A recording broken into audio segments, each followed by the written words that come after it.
when you are not with where majority of Americans are, then, you know, that is extreme. That is an extreme way of thinking.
Set you free, but I really want to let you be. And a part of me wished I could set myself aside, just let you take the ride, just chalk the rest up to destiny. I could let you believe that the only restraints in life are the size of your dreams.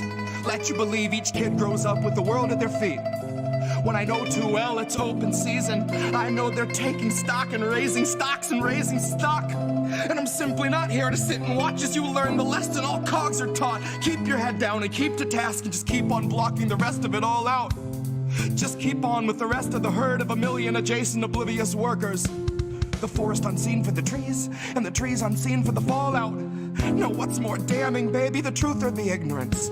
Fuck it, I honestly wonder if I see the answer so well. Baby, believe me, well, I know it's scary, I scare myself. If I could find a way out of my head, I would run like hell.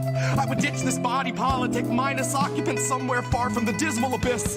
In the tranquil crystalline bliss of the beach, I could rest with the rest of the shells. And if anyone asks I'm anywhere else, if I'm really needed, just light the candle, then read the book, and then ring the bell. Oh, my untarnished heart, my little perfect soul, this world will melt your mercy down so they can sell its gold. This world will take your worth and then demand 1,000-fold. It's full of greedy pigs who'll eat you out of house and home. They'll strip your bank account and sweep you somewhere down the road, and then return to eat your tent and shitty bike you rode. Your bottled water, only shoes and coat and broken phone. Then smiling in your face, they'll tell you that the shelter's closed.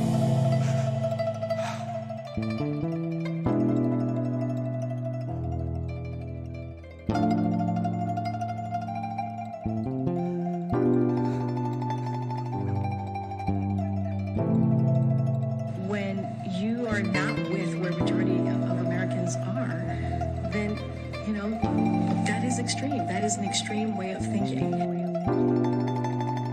Hoped you would never find out, knew that you had to know. Pulling what's left of my mind out, trying to tell you so. I tried to block the light out, knew you could feel its glow. I've been here holding my hands out, trying to keep you close, trying to keep you close.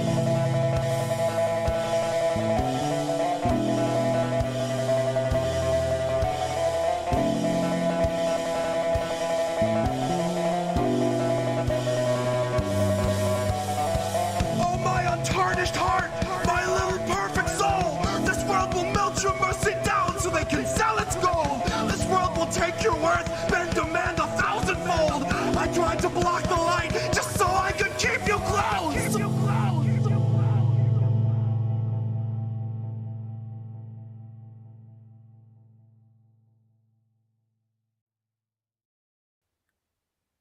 If you thought you saw your freedom, it was truly a mirage.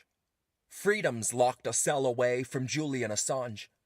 Our First Amendment rights are by his side behind bars, and the next voices silenced will be ours. Rest assured, democracy is rotting in the dark. Rest assured, we vilified dissenters, pushed out black renters, and tore down their housing just to build a little urban park. God, I tell you, old America really knows how to leave its mark. Blaze a trail, leave 100 scars. Rip your free speech out your throat, demonize the man who told you it was so, and leave him freezing in a cell in Belmarsh. Perpetually awaiting extradition. Thrown to the wolves of claustrophobia and malnutrition. And all that we can hope is that we catch Uncle Joe in a fleeting lucid moment of his flickering senile fascist mission. That maybe we could trick him into thinking Julian is just some sweet blonde middle school Christian, and she got mixed up with a few bad apples, slapped with some charges, and thrown into prison. Joe would set him free without a moment's hesitation under one condition: that he can sniff her hair before she goes back to school and he goes back to business. But if Joe's just had his shots, then we haven't got a chance of getting past his black and white vision. Getting past his gut reaction to appease all of his donors' sick requests and shape policy and law around corporate mandated decisions. So really, all along, I think Julian was one man standing in a tempest with the fearlessness of true conviction. And if his is the only conviction we see after he shed a light on this country's most poisonous schemes all come to fruition, and we all collectively stare at the ground because we felt like our hands were too tied beyond signing petitions, while he's tortured to death for attempting to warn and enlighten admittedly not quite the brightest of citizens, and half of this country just won't take the time to uncover the truth, or they just don't mind, so they're quick to dismiss it and say it's a difficult position. Then we're back to the comfort of centrist delusion. We're right back to sleep for those ignorant sheep who resisted themselves into one protracted contusion, twisting themselves into knots to correct all your stimulus check-based confusion, wrapping their necks around their backs as they justify overflow migrant detention or fracking pollution. Then Kamala laughs, and the camera pans down to her shoes. And that footage is 90% of your 6 o'clock news. Except for a feel-good story about a man who at 95 years young just made Employee of the Month at Whole Foods. And the $50 gift card means this month he'll afford his prescriptions and meals, and he won't have to choose. This is the machine that a man named Julian Assange threw his body on the gears of for you. So to cry out for his freedom is the least that we can do. Now best believe the feds will serve to muddy up the truth, but rest assured the temperature in Belmarsh is an icy 22, and Julian is shivering in a solitary room without a view. Rest assured Obama loves a whistleblower just about as much as he loves weddings where he doesn't get to detonate the groom. Rest assured Obama bought the plot where all our First Amendment rights are gonna rot and demanded that they carve his smiling likeness on the tomb. So that when you come to pay respects to your free speech rights and a somber feeling hits you and you look up to the sky, the answer will be staring you right in the eyes to the questions of why and of who. So if you thought you saw your freedom, then they wanted you to. Human rights are mutable, and Julian is proof. Our First Amendment rights are stuck in solitary too. And the next voice silent might be you.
CIA or you don't trust like our institutions, then what do you trust?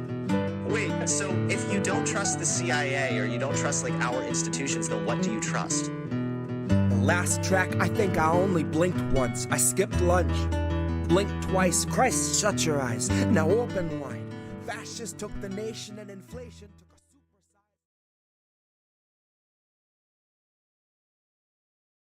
size. Just an off-the-cuff chat between you and me. Us. We want to talk right down to earth in a language that everybody here can easily understand. Who are these people?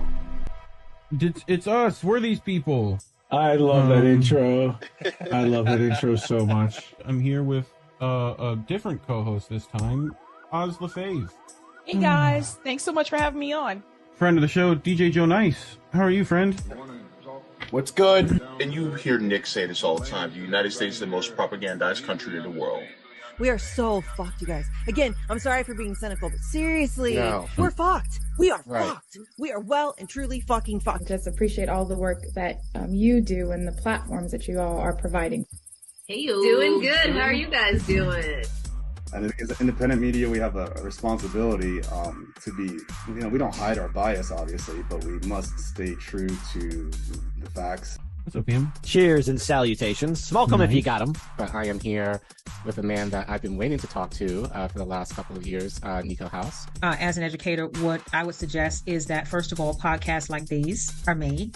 So you need to be an example for the people and for the future, knowing that your words can actually change the future. What do you feel? What would Kwame Ture feel we would have to do? Well, politics is every day of every minute. You have to be aware of what's going on. Not voting on one day, so the vote has never meant anything. So I'm not a Democrat. See, I would call that guy the Black Obama. No. The issues that we talk about, listen to us. As always, kids, labels are bad. Stay independent. Good night, fam. INN News.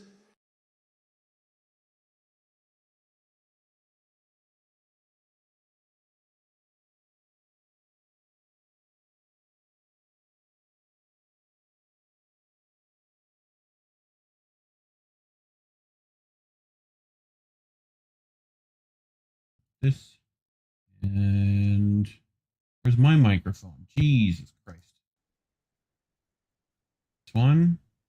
This one, we're live, I think. We did it. Yay. Joe, you're muted, by the way, while you're yelling into your mic. There you go. How about now? Just keeping it cool, guys. How's everybody doing tonight? Pretty good. Lovely. My Stream Deck hates me, so I'm just gonna close the Stream Deck and reopen it before we start. Awesome. But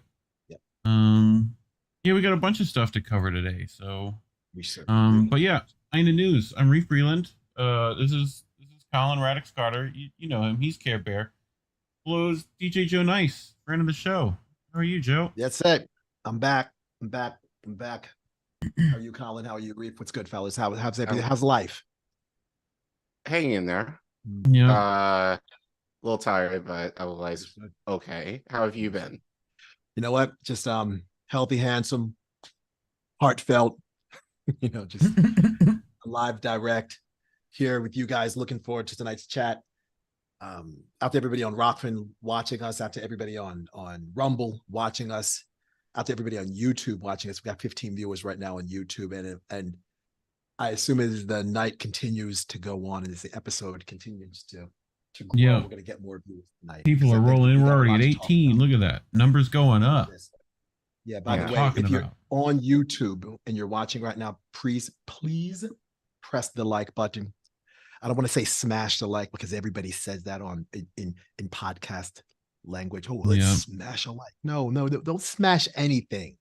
Just press the like button. If you want to donate to the channel, please do so.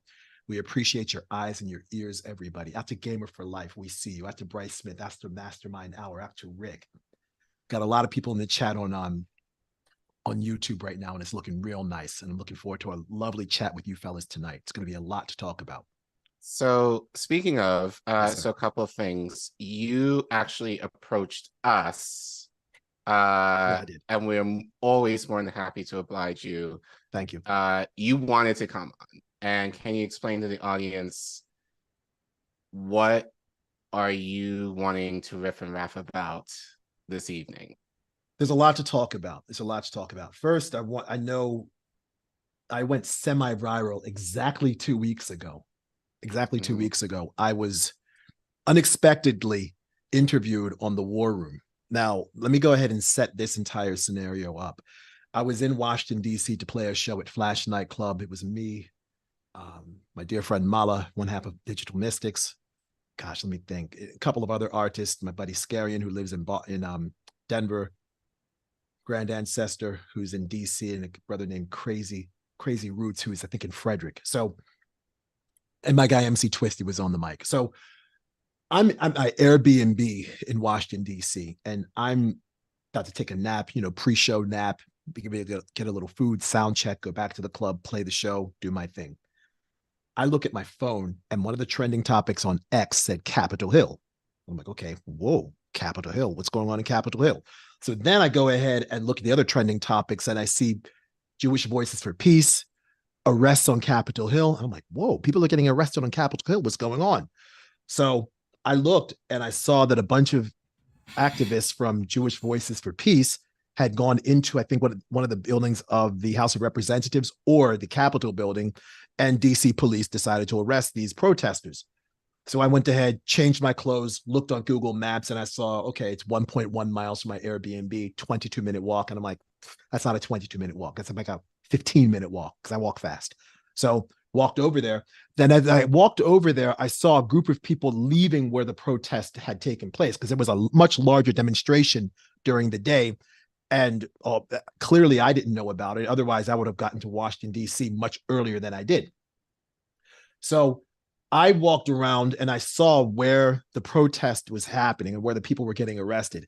And where the people were getting arrested was in between two of the three buildings that make up the three buildings of the House of Representatives.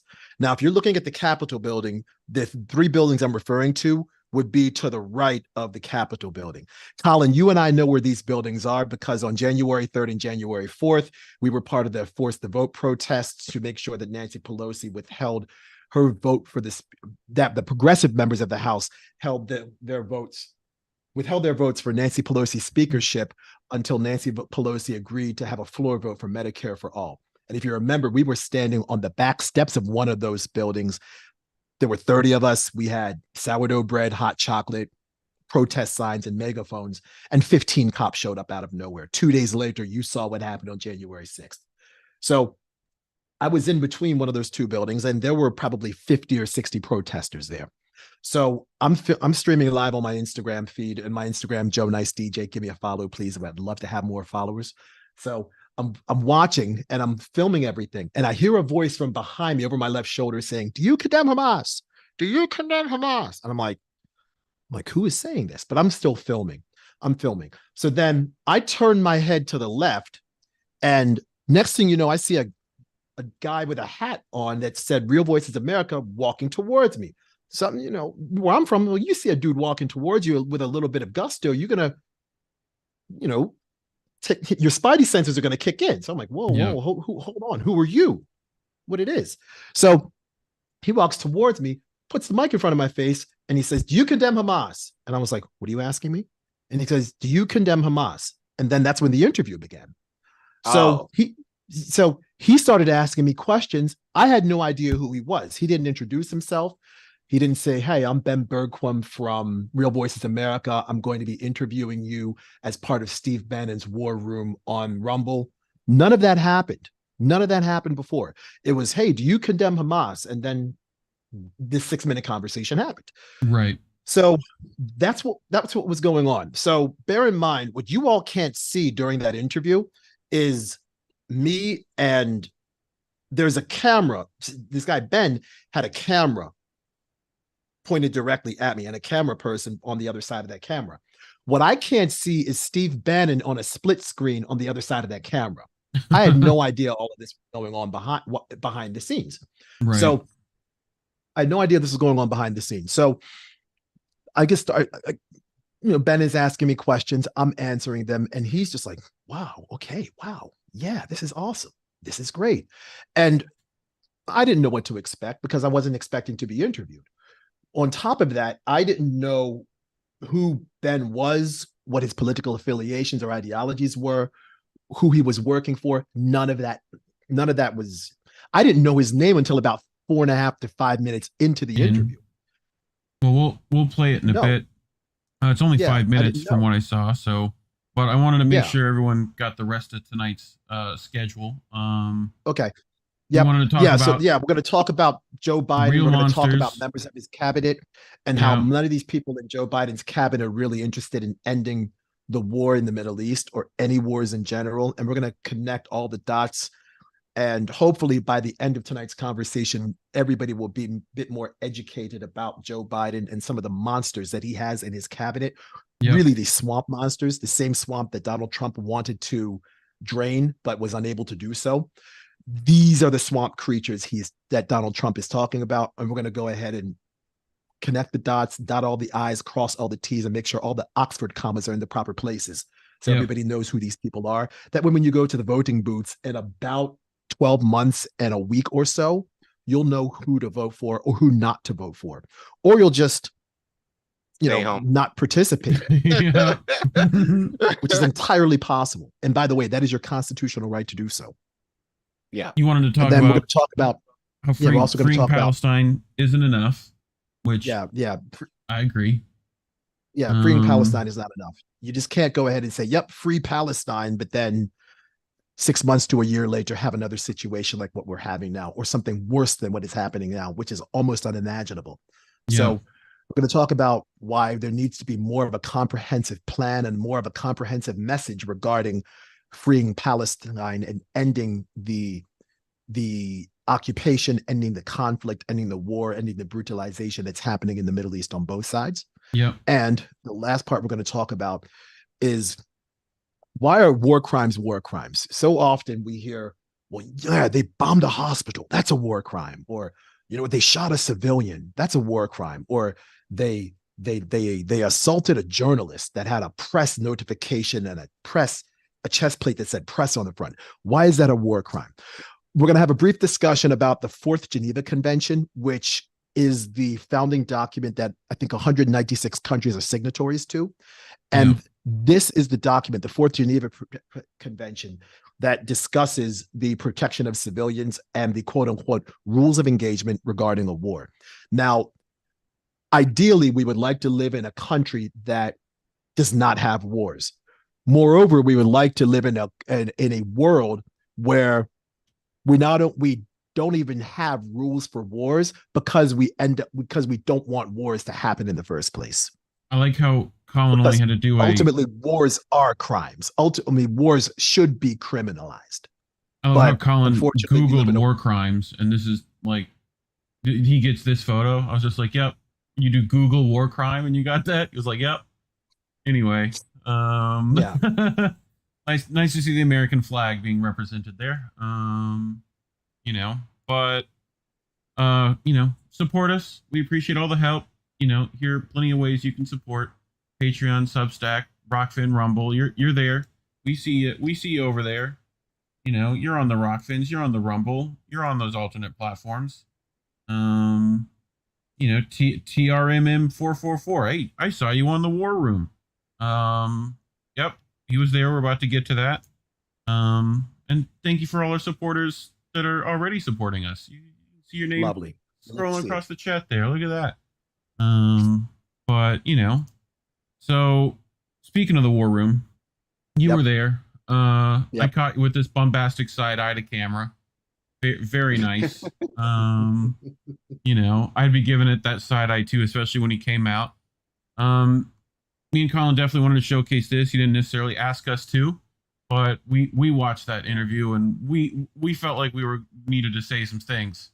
Collin especially. Actually, well, I think given the context that you started with, thank you for that, because there's actually more to this, but keep going. But so why don't we do this? Let's watch it first, and then you can fill in what we weren't able to see, and then we'll kind of continue from there. So yeah, Perfect. let's. Sounds good. So those of you who did not see this, I saw this on your Instagram. Yeah. And I believe it was on Twitter as well. So this is the interview that you had with Ben 2 weeks ago. Exactly 2 weeks ago, October 17th. 2 weeks ago. Right. Yep. Okay. So or October 18th, sorry. October 18th. Okay. Whatever date it was. And here 2 weeks we ago go. on Wednesday. We're seeing if anyone out here condemns Hamas, the terrorists. Absolutely do. Awesome. Yeah, they're Are you with these You guys? can hear it. How about now? I can't. We're seeing if anyone out here condemns Hamas, the terrorists. Absolutely do. Awesome. Yeah, they're. Are you with these guys? I just showed up independently. You just showed up. What do you think about what's happening out here? It's necessary. This is necessary? It's necessary to protest what's happening right now. Okay. Because there's no reason why tax dollars, American tax dollars, should be going ahead and funding not just this war in Israel, but the war in the Ukraine. There are homeless people around the world. There are homeless people in the United States that don't have homes. There are military veterans that don't have medical care. There are people that don't have health care in this country. And you just showed up here. You're not a part of this. No. I love this. What's your name? My name's Joe. Joe? Yes, sir. I love this. Joe, I'm with you 100%. Now, these guys are saying ceasefire, but they won't condemn Hamas. They won't condemn terrorism against Israel. And I hear what you're saying. Yes. We don't want to spend our money on all these wars. Right. But would you agree we should condemn Hamas and any terrorist organization? I absolutely do. Because, again, Hamas is a terrorist organization. That's what they are. If you read what Hamas's charter says, it talks about in their charter the extermination of Jewish people. Yeah. That's wrong. Yeah. In every form. Yeah. No one should be exterminated, whether it's Hamas looking to exterminate Jewish people, or as importantly, the extermination of Palestinians at the hand of an Israeli regime. Steve, I didn't know this guy. I didn't know Joe was going to be out here, but he's the first one that's willing to talk to me. He's not a part of this, but he's actually. I love that. I was going to be out here. I'm here to play a show tonight in Washington, D.C. at Flash Nightclub. Hang on a second, Joe. Hang on a second. Go ahead, Steve. Ben, ask Joe, can he identify any politician of any party that represents his point of view that speaks for him? So Steve wants to know, can you identify any politician in any party, right or left, in Congress or anywhere in this city that represents the views that you believe? None that I've seen so far, because whenever anything is bipartisan in the United States, that means it's never good for the American people. It's never good. Whenever you have bipartisan support for a war, bipartisan support against healthcare, bipartisan support against reparations for American descendants of enslaved Africans, bipartisan support against student loan cancellation. That's not good for people, working class Americans that pay taxes to this country. I want to opt out of paying taxes. My tax dollars and a whole bunch of taxpayers' dollars here in this country didn't go for this. We didn't ask for this. You know what I love about this, Steve? I bet you Joe and I bet you we disagree on maybe half of the issues. You know, I don't want tax dollars going to wiping out my student loan debt because I chose to get that. But I agree with you 100%. You chose to get I'm student tired loan of debt? paying taxes for what all my tax dollars are going to. Steve, this is what we need. Conversations in America. Unfortunately, we don't have that. You got people banging their drums saying ceasefire, but supporting Hamas terrorists. That's the sad reality. And again, I don't know your name. I don't know what political affiliation you have. Yeah, we got these guys yelling over here, Steve. These guys yelling over here. But Joe's the only one that's willing to talk. And again, I don't know your political affiliation, and quite frankly, that doesn't matter to me. Yeah. Because this is past politics. This is past politics. And what I've been, and again, I was here 2 years ago for the Force the Vote rallies to make sure that the progressive members of the House of Representatives had Nancy Pelosi do a floor vote for Medicare for all during the middle of a deadly pandemic. Again, I would disagree with you on that, but that's the beauty of America. You wanted to keep Nancy Pelosi? It's not only a First Amendment right, it's a human right. Yeah. You have the right to protest. The First Amendment of the United States affords 5 rights. Journalism, like you're doing right now, the right to protest your government for redress of grievances, freedom of religion, freedom of speech, and freedom to protest. This is what we have in America. This is why America is America. But unfortunately, this country freedom is of assembly. Close enough. Built on genocide. It was built on racism. It was built on the disenfranchisement and enslavement of Africans and Native American people. And unfortunately, we may disagree on this too. I think it's being exploited now by the very people that say they care. Steve, hang on one second, Joe. Go ahead, Steve. Hey, Ben, ask Joe where he's playing tonight at the club so the audience, if they want to, my producers want to know if they can follow him. Where's he playing? How did they get to his website? Appreciate the plug. Our audience wants to know, where are you promoting? What are you doing? You said you're going to go to work at a club. Where can people come find you that watch this and want to support you, support small business? I'm playing a show at Flash Nightclub, Washington, D.C. Joe Nice DJ on Instagram, Facebook, Twitter, SoundCloud, Mixcloud. That's who I am.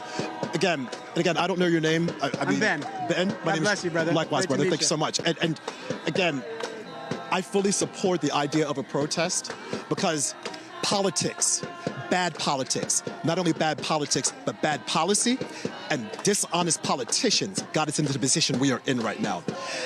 And it was Albert Einstein that once said, we are not going to solve the problems with the problems that created the problem. Yeah, amen. We're not going to solve our problems with politics. Yeah. If we think we're going to vote our way out of this, we're sadly mistaken.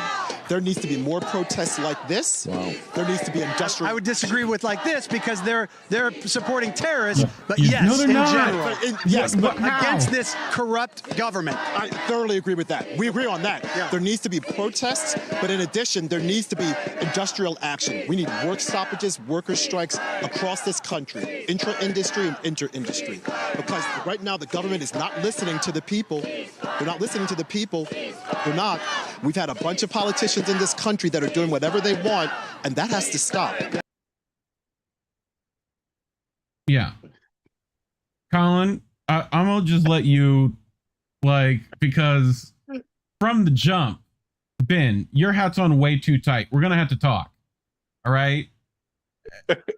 Bro, you started off wrong. No, he started off wrong given that he was baiting people, Yes. basically by what he was saying, Joe. Right. He was looking for a fight, basically. He was looking for people to kind Straw of manning everyone in the crowd who supports terrorists, so he says.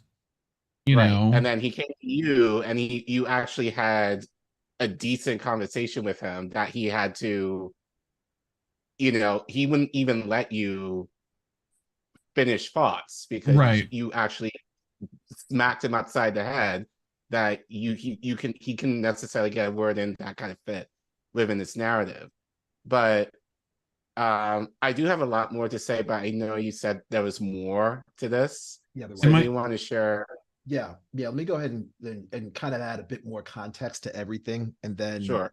I think it would kind of encapsulate everything that we have going on. So after the end of the interview, I just kept filming on Instagram. That was it. And then I was there about maybe 55, maybe 60 minutes, and I saw my phone with battery was starting to get down to that 15%. That's the danger zone, because once you get to 15%, your battery's going to die in about 5 minutes. So I shut down the live feed and then started walking back to the Airbnb. My phone was just buzzing the entire walk back to the Airbnb. And I'm like, why is my phone buzzing so much? Why do I have all these notifications on X? Who are all these new people on my Instagram feed following me? Turns out at that point, that's when I figured out that a bunch of people that were watching on Rumble saw the interview. Okay. Again, I had no idea that I was being interviewed. You all just saw the interview. Ben never said, yep, you're on, this is part of War Room. This is going to be on Rumble. None of that was in any part of the conversation. Yeah. So you all just saw it. There's no way I would have known it. Well, just as a side, that makes what he did especially more heinous because he didn't introduce himself. He didn't say, oh, I'm streaming to this or this. Can I ask you a few questions? He just kind of rammed into you and basically it seemed like just started asking questions. Looking for a gotcha of do you condemn Hamas, which is me and Collin done whole stories on this show about condemnation and why it's being used now, how it's being used in the past. It's Iraq war stuff all over again. It's if you don't support Israel, you somehow support terrorism. It's also asking Palestinians to condone themselves in some weird aspect of and yet none of them can answer when I ask them, who made Hamas? They have no idea. Zero clue that that was us and the Israelis. No clue that the creator of Hamas said Hamas was the children of Israel because they made it to fight against the Fatah and the PLO because those were secular organizations and Israel didn't like that. So they funded Hamas. It's just like how we funded Wahhabism to fight godless commies, quote unquote. You know? So it's just not understanding the historical context of the region, pretty much. Well, I understand. I don't want to think that people are necessarily that ignorant about that. I think it's just a lot of denial and trying to fit a narrative. And we know that Steve Bannon is very much pro-Israel Zionist himself. So, and I'm sure, I don't know Ben, never seen Ben prior to your clip, Joe, but I would assume it reminds me of like, we've got to say radical Islamic terror. You got to say it. It's like, it's that all over again too, you know? Right. So anyway, Joe, do you want to continue sorry, so that was an aside, but do you want to continue like when you saw your phone blowing up? Yeah. Let me keep doing that because again, there's more to all of this. So when my phone just started going crazy, it was an overwhelming number of people who were watching on Steve Bannon's War Room that said, hey, I agree with a lot of what you said. Right. Some of the direct messages that I've received over the past 2 weeks, it's ranged from, I don't agree with everything you said, but I like the fact that you had a strong opinion, to, hey, Joe, why don't you run for office? We need people like you in Congress. That's been the range of opinion, and all of it has been overwhelmingly positive. And Reef and Collin, the majority of people that have been commenting and talking about the video, leaving comments, it hasn't necessarily, the majority of the people aren't necessarily in my quote unquote music circle. Honestly, it's been a whole lot of people from the Steve Bannon War Room collective that were responding positively to what I had to say. Yes, of course, there's going to be political differences and no one's going to agree on everything. But what that interview did, and regardless of what anybody thinks of Ben, I didn't know who he was, but I did my research after I found out all of these new followers were on my phone and on my Instagram and direct messaging me on Facebook and on both my fan page on Facebook and the personal Facebook page. He is the founder of the Law and Border podcast on Real America Voice News. He's the founder of Frontline America, and he identifies on his X page as a Christian conservative husband and father. All good. No problem with any of that. That's great. That's great. And when he said that we probably disagree on half of the issues, that's probably true. That's no doubt about that. I could sense the disagreement in some of the things that I was saying as I was answering the questions.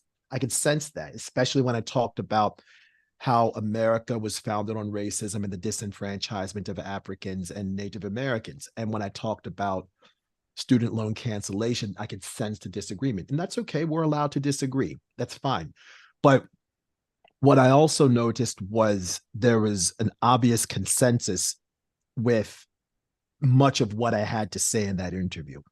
And the obvious consensus was, number one, we shouldn't be funding any wars, regardless of where they are, whether they're in Israel or the war in Ukraine. Number two, tax dollars should be used back in America and not be used to be funding wars, especially in the instance of Palestine bombing brown people, because we've seen plenty of that through the United States hegemony. Number three, we have dishonest politicians in Washington, D.C., which we will talk about later as one of the subjects of this podcast. There's plenty of dishonest politicians across the board. And it doesn't matter what side of the aisle you are on, whether you're a Democrat or Republican or independent in the case of Angus King or in Bernie Sanders. There's plenty of dishonesty across the board, and all 538 members of Congress are corrupt. It's just a matter of how much corruption each of these members in Congress have. So on my phone, when I looked at a lot of the profiles from the people that were following me, many of them were Second Amendment supporting, MAGA loving, Trump supporting Christian conservatives, which from the people that know me, that's not really what I'm about. But at the same time, I'm certainly about unity. I'm certainly about unity. And there's a lot of people that aren't looking at the bigger picture. And when I pointed to the building and I said, look, this is past politics, I meant every word of that. This is way past politics. We're not going to vote our way out of this, because what we're seeing right now is a Democratic Party that's in lockstep with a Republican and/or conservative party that is hell-bent on war, hell-bent on militarism, and hell-bent on spending $2.2 billion a day on the defense budget. When we have people that don't have homes, we have people that don't have health care, we have people that we have cities in America that don't have clean water. Flint, Michigan still has dirty water. So does Jackson, Mississippi. We still have a lead paint problem in various cities around the United States. We have dilapidated infrastructure all over America. And we're spending money to bomb other people? That doesn't make any sense. That doesn't make any sense. So when I'm going to try to find the words, I want to try to be as nuanced as I possibly can about this. When people say America first, when somebody that is conservative says America first, it seems, or at least feels like there's a quote unquote white nationalist vibe that comes from it. Right. But if a Democrat says, for example, when Joe Biden says, hey, we're going to make sure we put American jobs first, we're going to bring back good paying American jobs from overseas, isn't that putting America first? Isn't that somewhat of the same concept? Yeah. So what I really want to get out of this, at least this introduction of this conversation, is identity politics is ruining America. It really honestly is. It's ruining America. And we're too caught up in many instances in our own silos, in our own echo chambers. And there's a lot of people across America, regardless of political affiliation, regardless of religious belonging or location, etc., that I fundamentally want the same things out of life. Yeah. Where I think the big part of the division that we see in this country is the methodology of achieving our specific goals, is how we go about getting what we want from the United States of America, and finding representation that represents the people, not the billionaires and the oligarchs and the technocrats and the oil barons and the sugar lobby and Wall Street executives, etc. So, well, that's the problem we see, is that's so like connected that it's like the system's so rotten, you almost got to like rip it out and put in new, floorboards and like, you know what I mean? Like, I agree. This is why I continually say, and I've had this in private conversation, I've talked about this before, America needs a cultural autopsy. Yeah. We need a cultural autopsy. We need to figure out why things are the way they are. We need to figure out why Karens become Karens. Why, let's go on the other end of this, why Black people are the only groups of people that wax poetic about killing the other Black people in our music. We need to talk about this. We need to talk about the connections that we have to other organizations and why many of these organizations are not focused on solving the problem. They're merely interested in their self-preservation. And this is especially true in the nonprofit space, something that I know a little bit about. So, why do mass shooters have similar psychological profiles? Why is that? What is there any difference between Central Park Amy and Carolyn Bryant? Why do we see these sorts of people consistently show up in our societies? Where do these people come from? What are the institutions that continually create these sorts of people? Why do we have schools that teach us what to think instead of how to think? Why do we keep having, you see what I'm getting at with all of this? Yeah. there's a reason. We need to examine the institutions that make up our society. And the institutes, we're talking the economy, we're talking government, we're talking schools, we're talking religion, we're talking family. We need to look into all of these and figure out why things are the way they are, and we need to reform them. And the other part of this is we need to talk to people that we would normally not speak with, because there is ultimately a divide and conquer that I'm seeing more and more of across America. And there's this division, I think, is what the people in power want. This division is what the people in power want. And we need to figure out a way to come together. Yes, there are going to be disagreements. I understand that, but we don't need to be disagreeable. I think that's a big part of it. And when I said earlier on that we need some sort of unity, there's about this before. We need unity, and we achieve unity by speaking to people that we don't normally speak to, or people we fundamentally disagree with. A perfect example of that is Ben, the gentleman that interviewed me. You would have fun.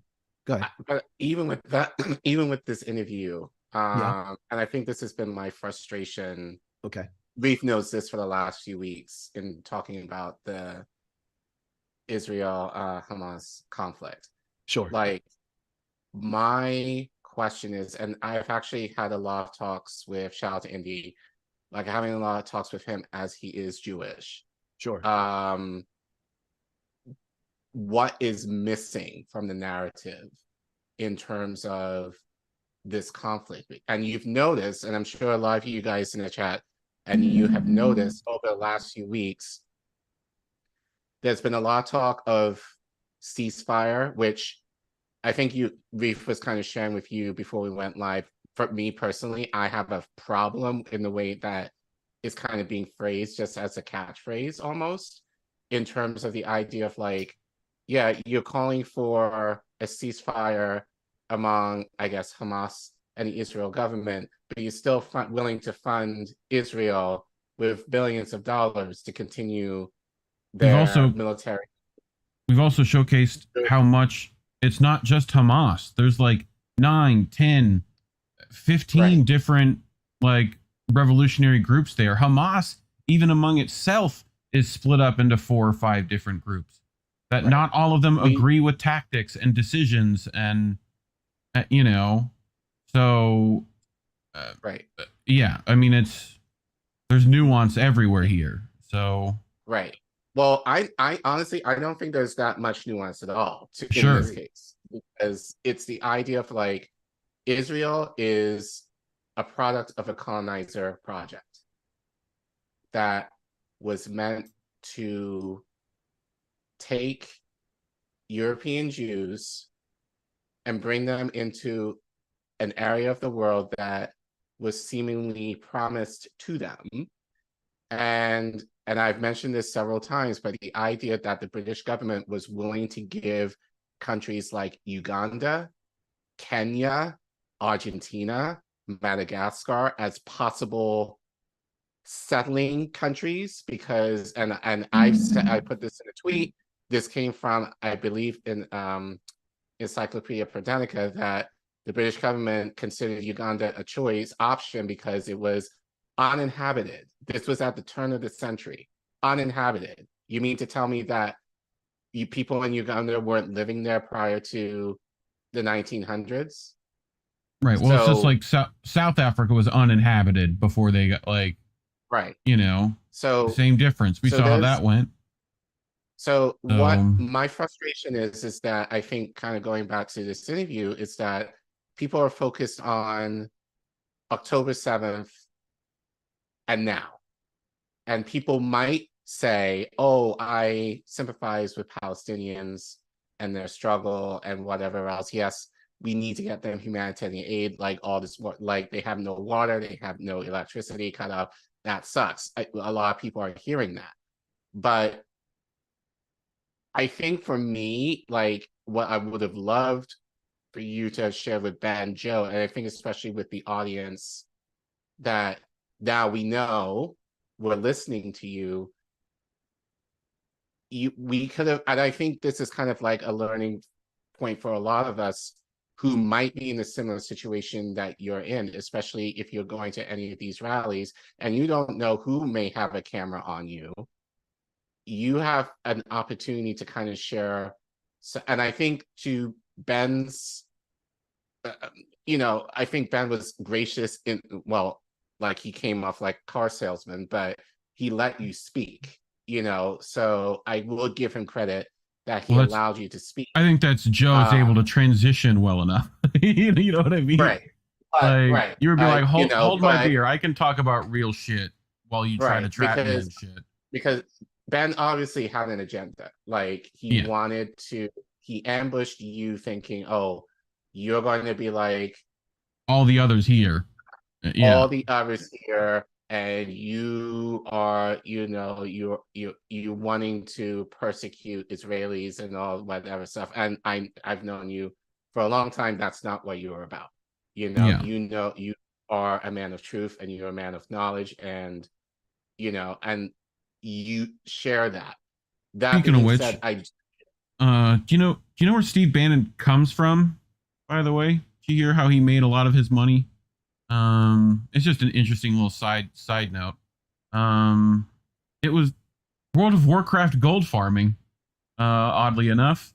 This is a little fun side note that, World of Warcraft is the reason why we have Steve Bannon.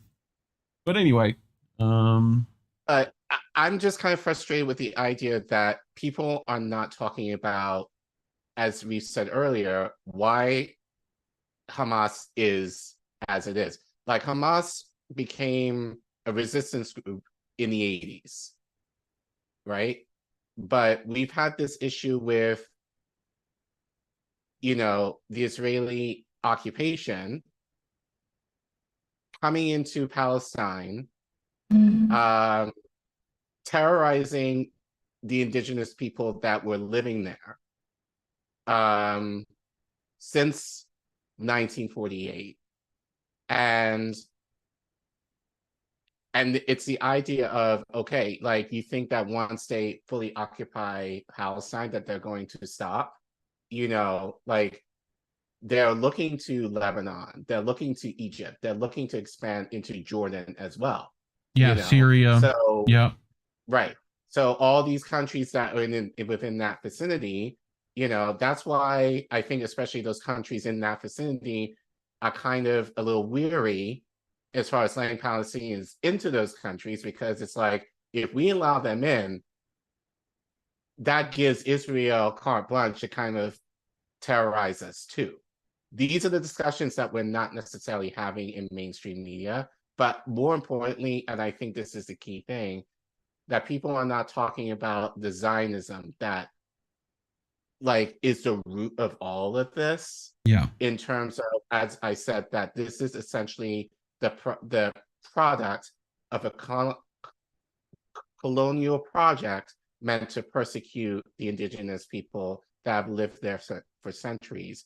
And I'm sorry, because I've seen Jewish people, I get this, I get the empathy that you might feel for people who you share a faith and a culture with. That I totally understand.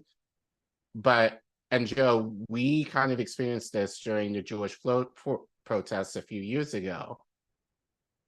As Black people, even among us, we've had and will have to have some tough conversations among ourselves regarding our own history. Agreed. And I think especially among each other within the diaspora. So I say to our Jewish brothers and sisters, especially if you have that knowledge of what given the truth regarding Zionism and how it's been used and how religion has been used as a vehicle to give carte blanche to what we're seeing now. I mean, if you want to talk about religion has also been used in the global South as a whole to exploit that. So, And I'm not sure, as you said, Ben is Christian. Right. Not sure if he would have been willing to have that conversation. Has he condemned the, you know, I don't know, thousands of like missionaries who've brutally done terrible, despicable things to their near populations, you know? Not even that. You know, just the idea that Christianity was used to justify slavery. Yeah. You Or know, the Crusades, or, you know, I mean, we can go way back. So I think for me, it's just the idea of like, when the we have a KKK, platform, you know, I think when we have a platform, being able to, and I think you did what you needed to do, considering you didn't know what was going on fully. But I think this is kind of, in a way, a learning moment for all of us, that, especially for many of us who do decide to go on these protests over the next few weeks or months or however long they continue, that we might have an opportunity to kind of share some truth that people may not otherwise hear in mainstream media. And we need to be prepared in what we're willing to share, or what we're willing to, you know, put out there. Because as you said, Joe, you had, and I think, honestly, you could have said a lot more, you know, in terms of, you know, what you said. But even with the little of what you said, I think was still beneficial to, I would say, a right-wing audience, I would argue, who heard you and understood you, and, you know, and for the most part gave you positive reviews in terms, or they agreed with you. And I think that also kind of shows, I think, one, the power of independent media, but number two, I think in light of the situation, that this whole pro-Israel stance that mainstream media has been taking isn't working. You know, we kind of know this on the left, but we also now kind of seeing this on the right. So I think it will kind of translate to, and I think you'll probably talk about this later, is how we're going to vote. You know, like, if we're going to have, it's kind of concerning to me, you know, like, we're a year out from the election, you know, and I said this on Twitter earlier today, you know, like, yeah, it's easy to call out Biden now. It's easy for you to say with your chest, oh, we need to get Biden out, you know, right now. You should have been saying that really since 2020, but we're here where we are now. Like, before we get to that, any closing thoughts, Joe, you have on your interview, or before we get to what we should do about Biden? A few things. First, and Collin, thanks for all the feedback. I do appreciate that, obviously. I mean, come on, it's you. Obviously, it's number one. Number two, given the constraints of the interview, there probably wasn't much more I could have said anyway. Yes, because I mean, that's just what it was. I've watched this interview probably a dozen times, maybe more. The more I watch it, I don't necessarily think that Ben was looking for a gotcha moment from me. I didn't feel that sort of vibe. And just from as we started, as there were more points of consensus between the two of us, I felt that the interview was more in good faith than anything else. At least that was my feeling from it.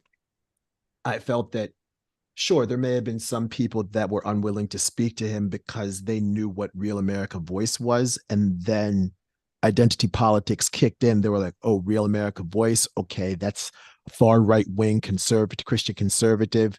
I'm not that. So therefore, I'm not going to speak to this person.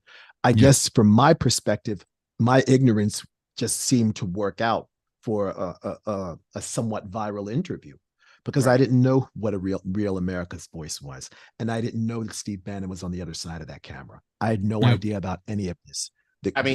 Ben just asked me questions. I answered them. I spoke my truth. I spoke from my heart. and a lot of people resonate, and that resonated with a lot of people.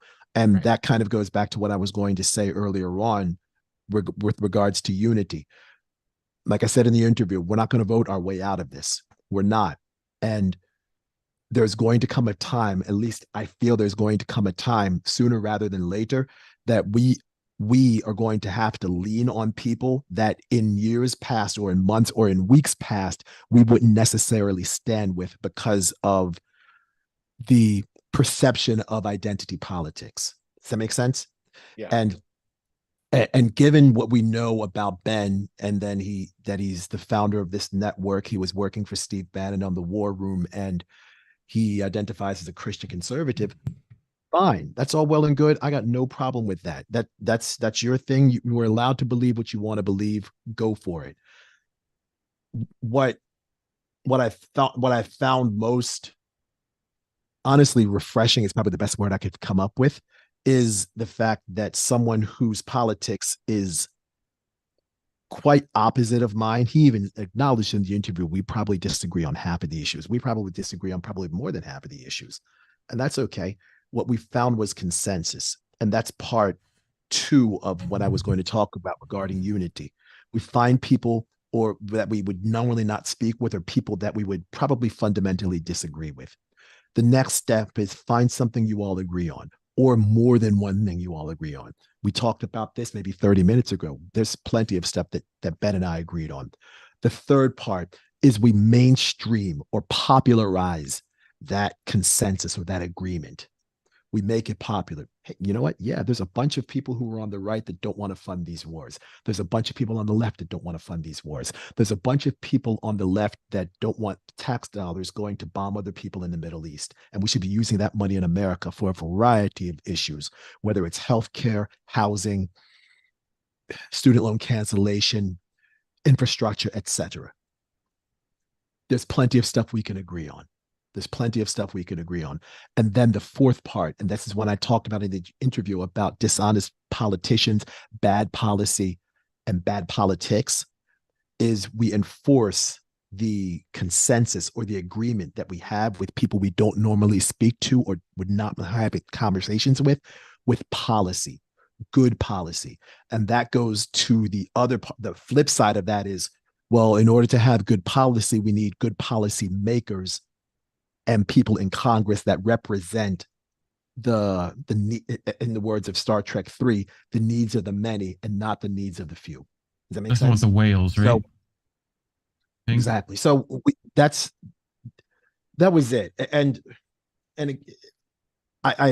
I'm, you know, my 12-year-old daughter said, "Daddy, I'm proud of you." And I was like, "All right, awesome."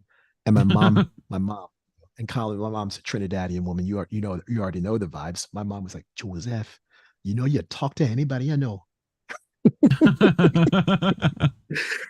And and then, you know, and this is, and I saw my mom this past weekend. She said, "Joseph, I'm very proud of your son." Look, if my daughter said that she liked the interview and my mom says she's proud of me, man, I'm good. I'm cool. I mean, yeah, that outweighs the few times you've heard, "Are you ignorant?" Like every you know what I mean? Like, you know, look, this is one of these instances. This is one of these instances when 2 people can beat 2 million. Yeah, I feel you. Because I guarantee a whole lot. Because Steve Bannon's War Room has a massive following, and there were probably a couple 100,000, if not 1 million, people that saw that interview. There was a lot of people that saw that interview, and I think the response on X was excellent. It really, I was overwhelming, quite honestly.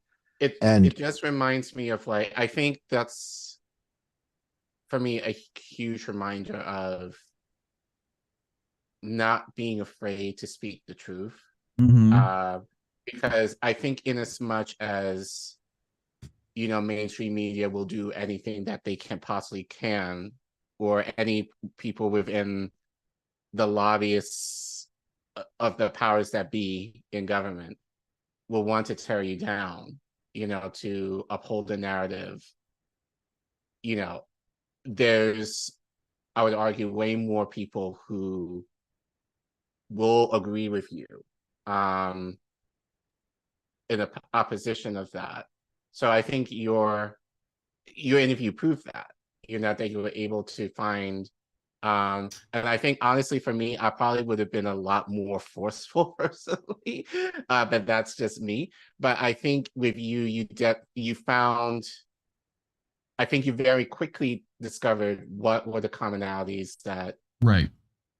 people would agree with, and you focused on that. I Well, think for me, when conservatives would ask us, well, do you like Obama? It'd be like, no.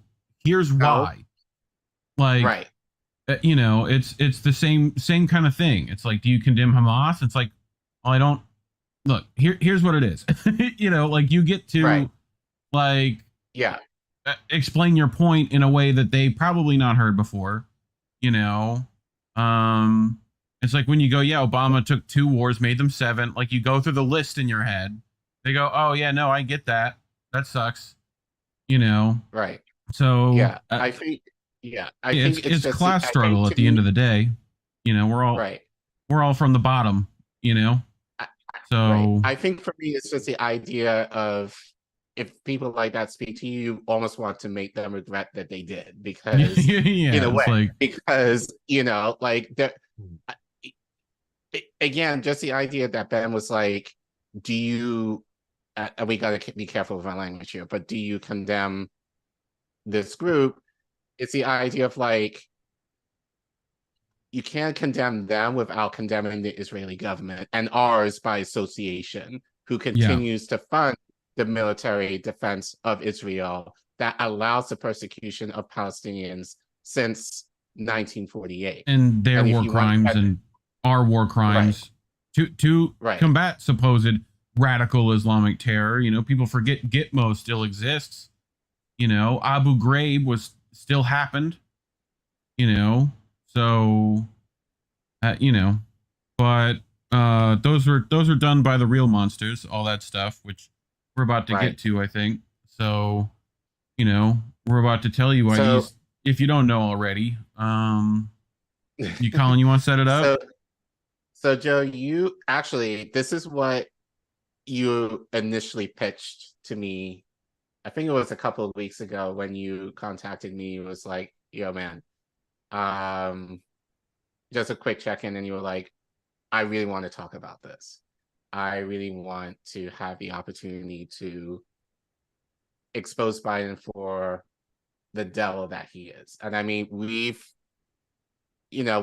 been on this show many times, and I'm sure you hear us anyway. We talk about the establishment, how, there's no, as you said, we can't vote our way out of these situations due to people like Biden in particular. But I think, as I said earlier, I think it's interesting that, we were sounding the alarm years ago, like back in 2020, because I was at the George Floyd protests. I saw a lot of our people kind of making the case for Biden because Trump was that bad.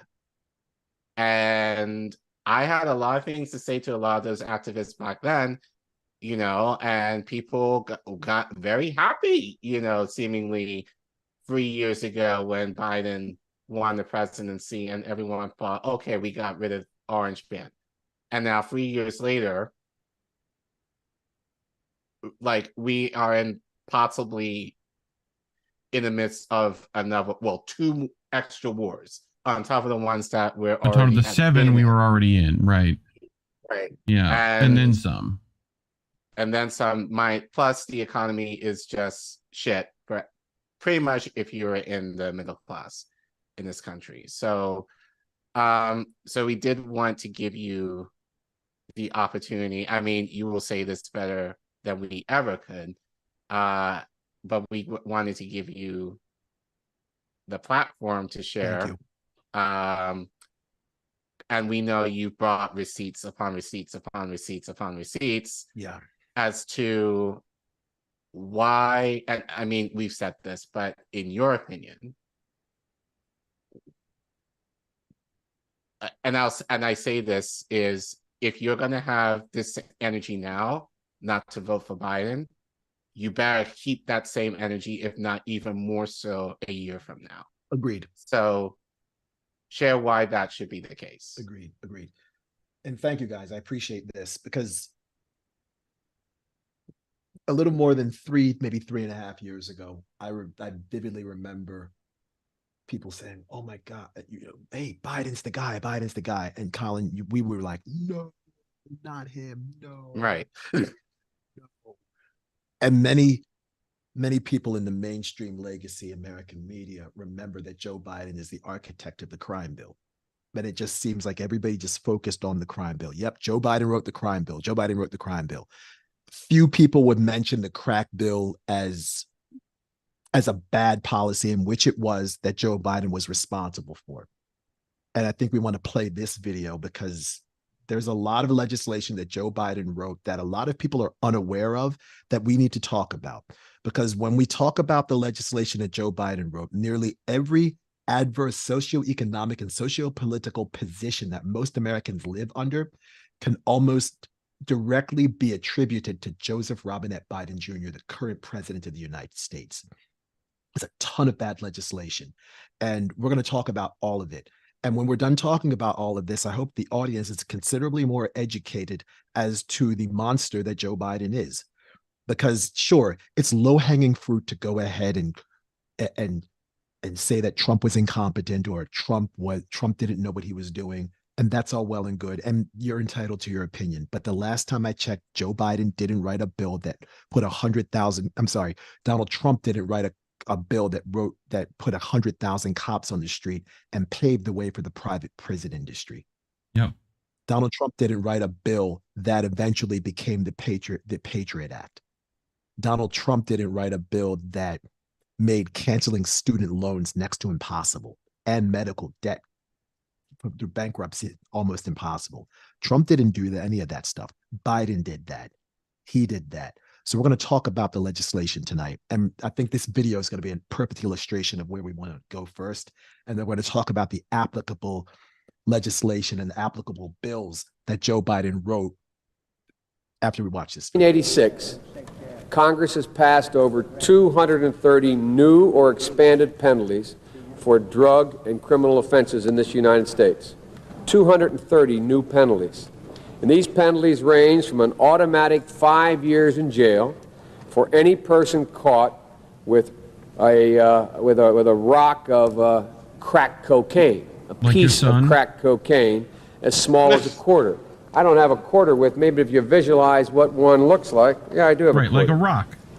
If you have a piece of crack cocaine, the smallest amount of money no Biden's bigger ever than held, this quarter that I'm holding in my hand, 1/4 of $1. We passed a law through the leadership of Senator Thurmond and myself and others, a law that says if you're caught with that, you go to jail for 5 years.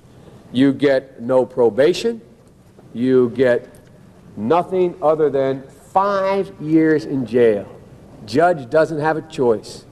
Now, the fact of the matter is, we've gone from there all the way up to saying, under the leadership of Senator Thurmond, and I'd like to suggest that I take some small credit for it myself as well, and others, the presiding officer, that there is now a death penalty. And we passed it a couple years ago. If you are a major drug dealer involved in the trafficking of drugs and murder results in your activities, you go to death.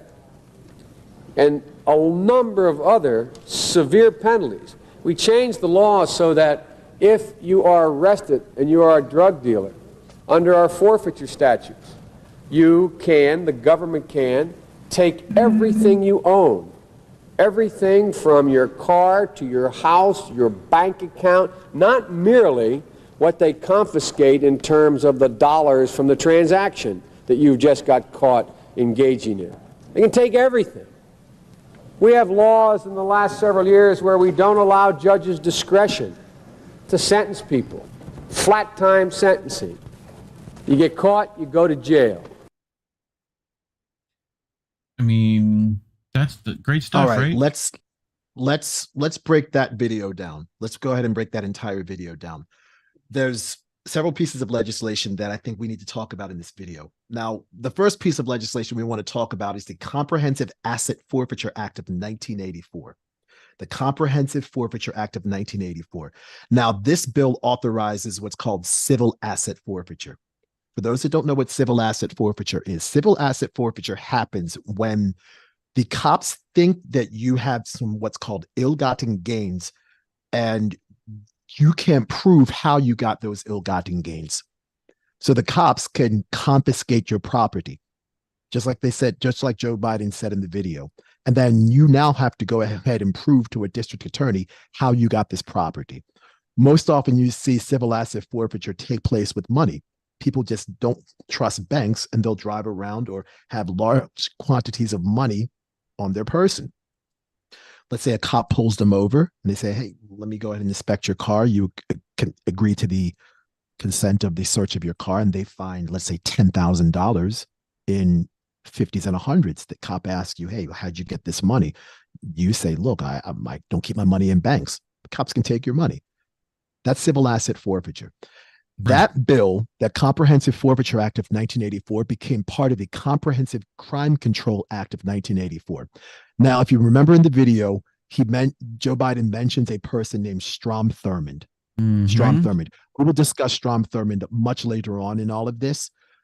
Strom Thurmond was the main sponsor of the Crime Control Act of 1984, the Comprehensive Forfeiture Act, which authorized civil asset forfeiture. Because you remember, he says in the video, our forfeiture statutes, that became part of the Comprehensive Crime Control Act of 1984, which became law. Joe Biden was a co-sponsor of that bill. This bill, the Comprehensive Forfeiture Act and the Crime Control Act, also strengthened the RICO Act.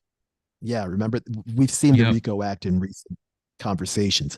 And the RICO Act this bill strengthened the racketeering part of the RICO Act, which is the R in RICO, and it included the seizure of property and proceeds from racketeering. So in that video, we've already discussed the Comprehensive Forfeiture Act. Now, if you remember in that video, we also talked about you get a minimum of 5 years in jail for a small piece of crack. Now, that bill, that piece of legislation is called the Narcotics Penalty and Enforcement Act, otherwise called the Crack House legislation, which created a rule called the 100-to-1. Nobody talked about this when Biden was running for president back in 2020, the 100-to-1 rule, which means if you have 1 gram of crack, you would need 100 grams of cocaine to receive the same punishment in prison, which is a mandatory 5-year minimum sentence. In fact, the specific punishment is if you have 5 grams of crack or 500 grams of cocaine, you get a 5-year mandatory minimum sentence. For those that don't know the metric system, 500 grams of cocaine is 16.9 ounces, a little bit more than a pound. A little bit more than a pound. Now, if you have 50 grams of crack, which is just under 2 ounces, or 5 kilograms of cocaine, which is about 2.5 pounds, you get a 10-year mandatory minimum sentence. Joe Biden wrote this as part of the 1986 Anti-Drug Act. All of this happened. And what happened with this 1986 Anti-Drug Act, it disproportionately locked up Black and brown people, and it changed the prison system from a rehabilitative system to a punitive system. Right. Well, not only that, Biden incentivized states to build more prisons. Yes. That's later on. That's part of the crime bill. Right. That's part of the crime bill. That's not part of this specific bill I'm talking about.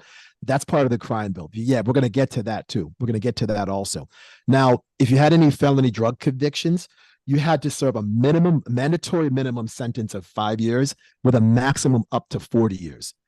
Bear in mind, also in 1986, Joe Biden was a ranking member of the Senate Judiciary Committee. And in 1986, the most far-right conservative Supreme Court justice was appointed to the bench, Antonin Scalia.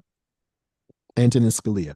By the way, the chairperson of the Senate Judiciary Committee in 1986, Strom Thurmond. Again, we were going to talk about Strom Thurmond later on. In the following year, 1987, and Joe Biden represents this in the video, he says, "Yeah, you do 5 years, no parole, no parole. We've taken the discretionary act of judges to decide cases." He's correct. It came as part of the Sentencing Act of 1987, as you see on the screen there. The Sentencing Act ended parole for federal prisoners. It also strengthened the United States Sentencing Commission. And the United States Sentencing Commission makes sentencing guidelines for federal crimes. So what it did, it created a rubric and said, okay, well, hey, Collin, you had heroin possession. First time offense, the rubric says you do 7.5 years in jail. See you later. And no parole for you. It doesn't matter if you're a first-time offender. It didn't matter if it was a nonviolent drug offense. None of that mattered. It all just flat time sentencing. So Joe Biden wrote that bill, the Sentencing Act of 1987, which strengthened the United States Sentencing Commission, a commission that the most recent member of the Supreme Court, Ketanji Brown Jackson, was a member of. What? Let me say this again. The most recent member of the Supreme Court, Ketanji Brown Jackson, was a member of the United States Sentencing Commission. Okay. She absolutely. I didn't know that. It goes a little bit deeper than that. The person Ketanji Brown Jackson replaced was Stephen Breyer. She replaced Stephen Breyer. Stephen Breyer's brother was the most recent chairperson of the United States Sentencing Commission. Okay.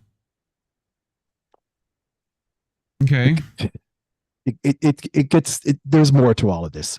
All of this. And in 1987, Joe Biden became head of the Senate Judiciary Committee. And that's a big move. And we're going to explain why in a little bit. The following year, 1988, Joe Biden wrote the Anti-Drug Abuse Act of 1988, otherwise known as the crack bill. And if you remember in the video, Joe Biden says, yep, we brought back the death penalty. That's exactly correct, because the crack bill re-established the federal death penalty. And it also authorized a minimum 5-year jail sentence for crack possession. For those that don't understand how small 5 grams is, 5 grams is equivalent to a teaspoon. Yeah, it's like one joint. A joint sometimes like a gram, depending. Like a big joint, like 5 grams. So if you're baking something and the recipe calls for a teaspoon of baking soda, that's how much people were going to jail for. Basically a teaspoon. Yeah. Right. 5 grams. 5 grams. So there's your crack bill.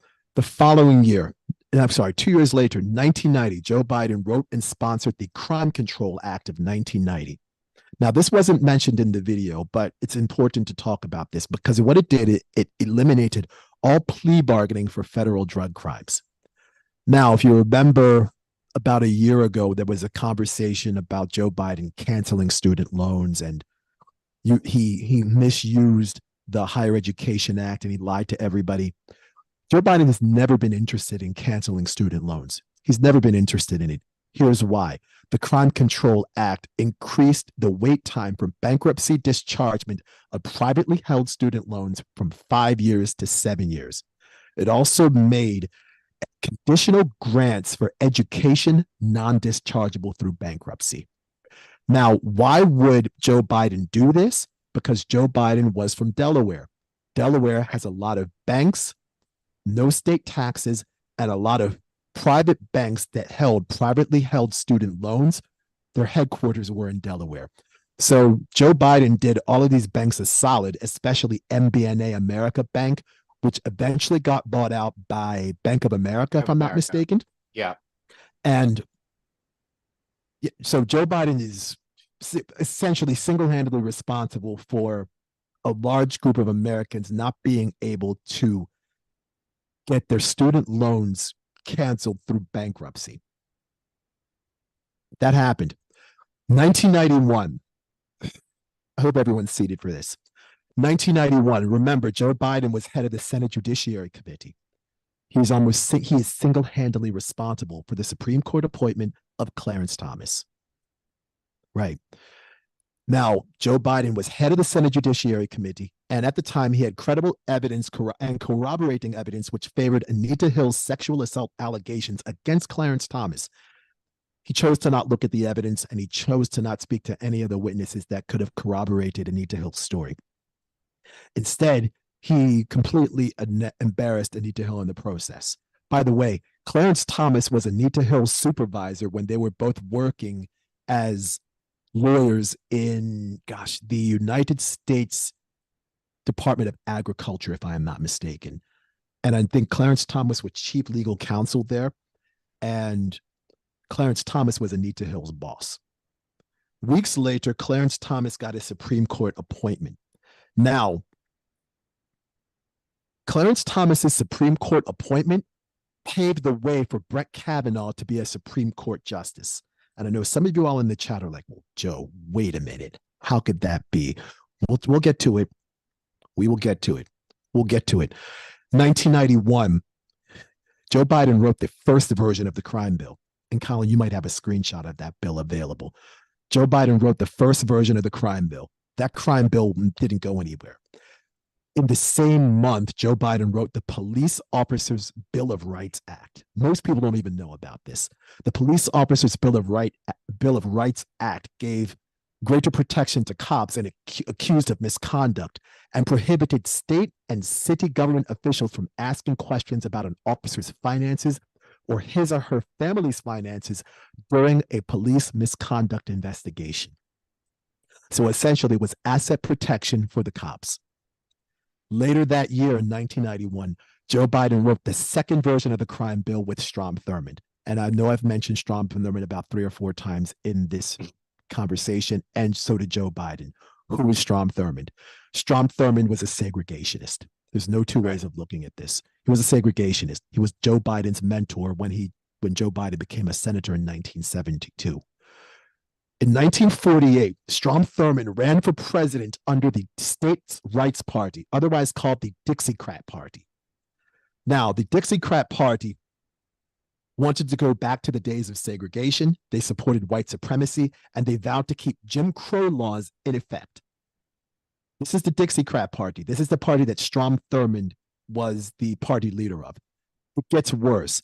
In 1948, Strom Thurmond won 4 states and earned over 1 million votes. 1948, that's not long ago. Bear in mind, he was a Democrat at the time of when he ran for president. And when he ran for president in 1948, that Dixiecrat Party was not an offshoot of the Republican Party. It was an offshoot of the Democratic Party, and it was further to the right than the Republican Party of the United States. Mm. Collin, so I think you have a video. Did you want to show? Yeah, it's the one you sent me on Biden on Thurmond, I think. Yeah, let's go ahead and show that, please. Let's go ahead and show that. Strom Thurmond is in every respect the son of the South. And as it was said of Robert E. Lee, Strom is an opponent without hate, a friend without treachery, a statesman without pretense, a soldier without cruelty, and a neighbor without hypocrisy. That's been the story of my relationship with Strom. We're occasionally referred to as the odd couple. Little did anyone think, including me, that when I had an opportunity to be a ranking member with Strom, that I would grow to have such genuine and deep affection for him. Strom Thurmond is in every... It reset. There you go. Okay. So so again, this is your current president of the United States at a birthday dinner for a segregationist, essentially calling him a friend. This is who we are dealing with. This is who we are dealing with. By the way, the second version of the crime bill passed in the Senate. It passed in the Senate. House Republicans filibustered it. Now, I'm old enough to remember Bill Clinton's election in 1992. I'm old enough to remember this. The only discernible difference from what I remember between George Bush and Bill Clinton is that Bill Clinton was willing to do 3 strikes you're out, and he vowed to give everybody a quote-unquote 21st century crime bill. Bear in mind, George Bush, who was the incumbent president, vice president under Ronald Reagan for 8 years, and former head of the CIA looked at 3 strikes you're out and said, yo, that's a bit too extreme for me. I'm not doing that. In other words, Bill Clinton out-Republicaned the Republicans, and that's the only reason he became president of the United States. I mean, that goes along with the narrative of, Democrats are not. It takes a Democratic president. That's the secret. Right. So no, it's the idea and the more I think about this, I believe this to be true. Republicans kind of say the bills that they want to do, knowing that they're not going to pass under them, that a Democrat will eventually do. Because it's a lot easier to call out a Republican for the shit that they're going to do, but not so much for a Democrat for doing the same shit. Yeah. So, Agreed. Ugly face to ugly policy, pretty much. Bill Clinton, this goes right into the next point, because in Back up from your 1993, mic a little bit. You're clipping a touch. There you go. this goes back to 1993 now, because in 1993, 30 years ago, the third version of the crime bill got passed in the Senate and then the House. And in 1994, Bill Clinton signed it into law. And I don't think people understand how truly disastrous the crime bill was. Quadrupled the prison population, criminalized non-payment of child support. It authorized billions and billions of dollars to build private prisons. There it is. That's the House version. That's the final version of the crime bill. The Violent Crime Control and Law Enforcement Act of 1994. It authorized millions of dollars for militarized police on local, state, and federal levels. And if cops made more arrests, more private prisons were built. And this bill locked up loads of Black and brown people for nonviolent drug offenses, and in many instances for a lot of years. This is Joe Biden. Joe Biden did all of this. Also in 1994, Joe Biden was one of the main architects of the North American Free Trade Agreement, otherwise known as NAFTA. NAFTA. Yep. Yeah. NAFTA. And NAFTA sent loads of good-paying jobs overseas. It destroyed what was left of labor unions and dramatically increased wealth inequality. Let's keep going. 1995, Joe Biden wrote and sponsored the Counterterrorism Act of 1995. Now, the Counterterrorism Act was designed to be an anti-immigration bill. And in the bill, it talks about the focused on the expulsion of alien terrorists. Those aren't my words. Those are words that are coming directly from the bill. Alien terrorists. So the Counterterrorism Act of 1995 was designed to be an anti-immigration bill. What this bill was supposed to do was ramp up border security, increase unconsented physical searches, and advance mass surveillance, including digital surveillance through emails, phone calls, bank transactions, internet history, etc. Anything involving technology. Pretty much. Yeah. Well, it's not only the precursor to the Patriot Act, it's exactly where the Patriot Act came from. Yeah. Because 6 years later, September 11th happened, and a month and a half after September 11th happened, the Patriot Act got signed into law. Here we go. I think you got me video for that, right? Yep, let's go ahead and watch it. I got it somewhere. Here we go. This one. No, don't begin playing already, Twitter. Jesus. You're supposed to do what I tell you to. You can ask the Attorney General this, because I got a call when he introduced the Patriot Act. He said, Joe, I'm introducing the act basically as you wrote it in 1994. It was defeated then not by any liberals. It was defeated then by the folks who worried that we'd have the Minutemen would get in trouble, by the Mr. Barrs of the world, who were worried about the right wing, not anything else. So that has nothing to do with you all, but just to set the record straight. Almost the same thing that got passed, the Patriot Act, was introduced by me in 1994, and it was the right wing that defeated it. You guys tried to help get it passed, including the wiretap changes and the rest. So you can ask the Attorney General this, because... So you have him to thank for that as well. So you're seeing it right now. You're seeing it right now. So what the Patriot Act did, the major difference between the Patriot Act and the Counterterrorism Act of 1995, and speaking of the Counterterrorism Act of 1995, Joe Biden wrote and sponsored the Senate version of the bill. The House version of the bill was sponsored by Chuck Schumer. You can go ahead and look that up. It's out there on the internet. Shucky the Shoom. Chuck Schumer sponsored the House version. So what the Patriot Act did, it created a massive government restructuring and created the Department of Homeland Security. The Department of Homeland Security didn't exist before the Patriot Act.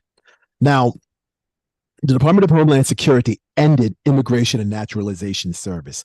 Collin, you and I both know about that because we both had to visit INS agents to get our United States citizenships. I know I visited an INS agent when I became a citizen of the U.S. in 1995. And I vividly remembered it was in downtown Baltimore.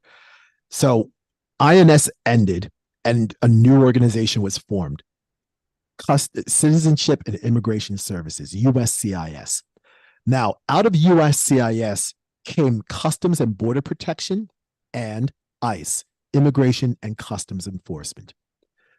The Department of Homeland Security also created the Transportation and Security Administration. Everything I just described to you, Customs and Border Protection, ICE, those are all cops. That's all it is.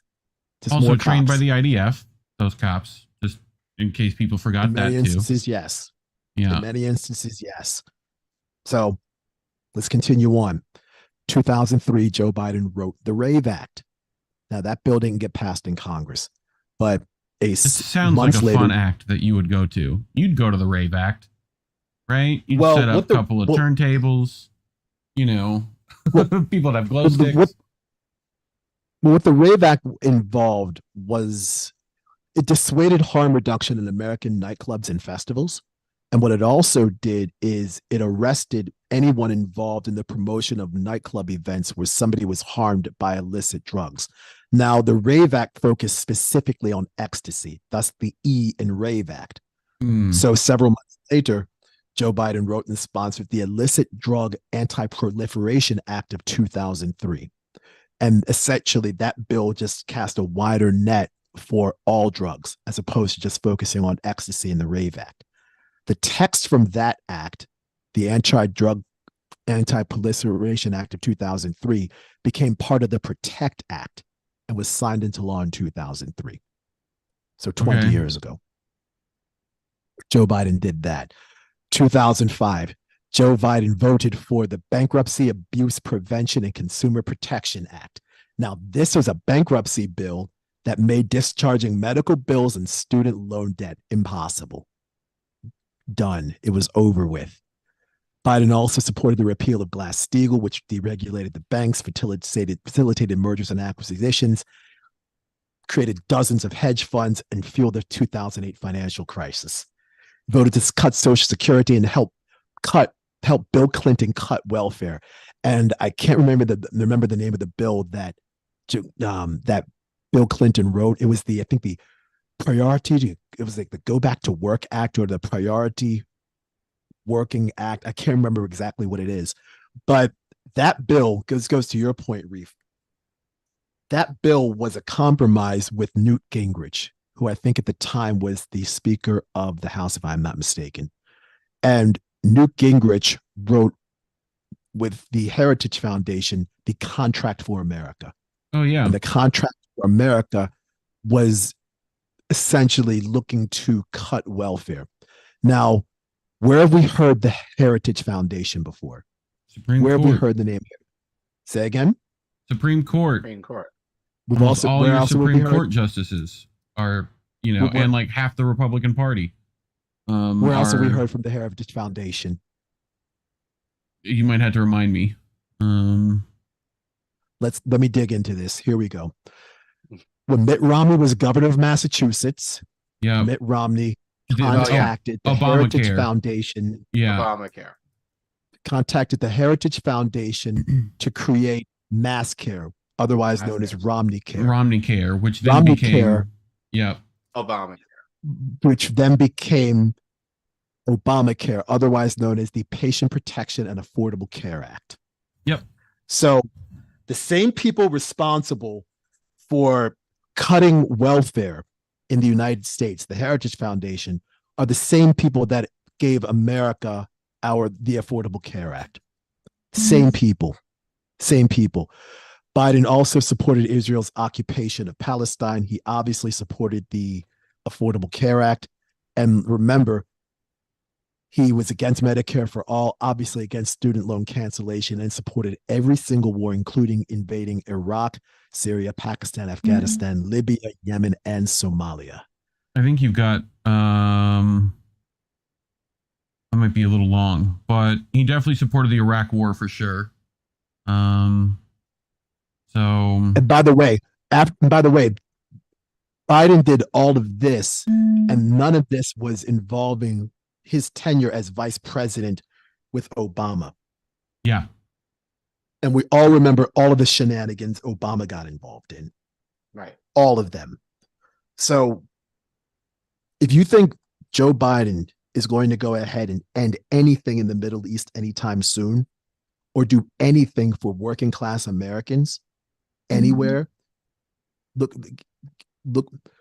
by the way, Bill Clinton's Welfare Reform Act took health care away from children. It dramatically reduced funding for CHIP. I put in the chat a little 12-minute video narrated by Danny Glover about his launch of the Iraq War.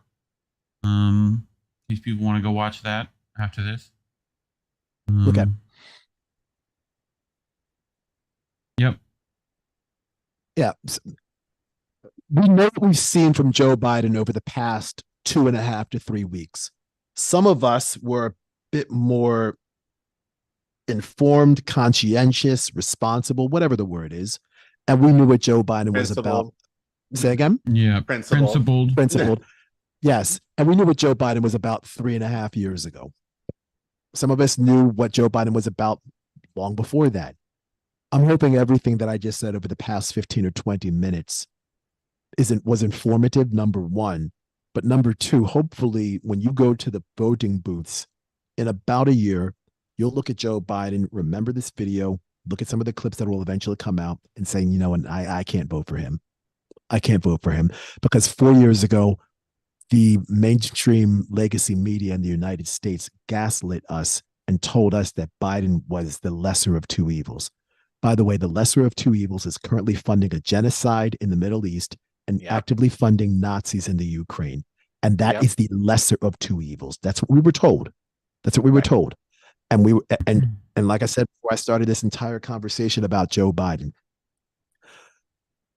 Biden's predecessor didn't write all of these bills. Biden's predecessor didn't write bills that built a bunch of prisons. Biden's predecessor didn't write a bill that criminalized non-payment of child support.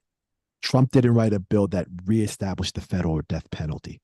Trump didn't write a bill that contravenes Fourth Amendment rights, which are illegal search and seizure. Trump didn't do any of this stuff. Biden did everything I just talked to you all about. Every single one of these things.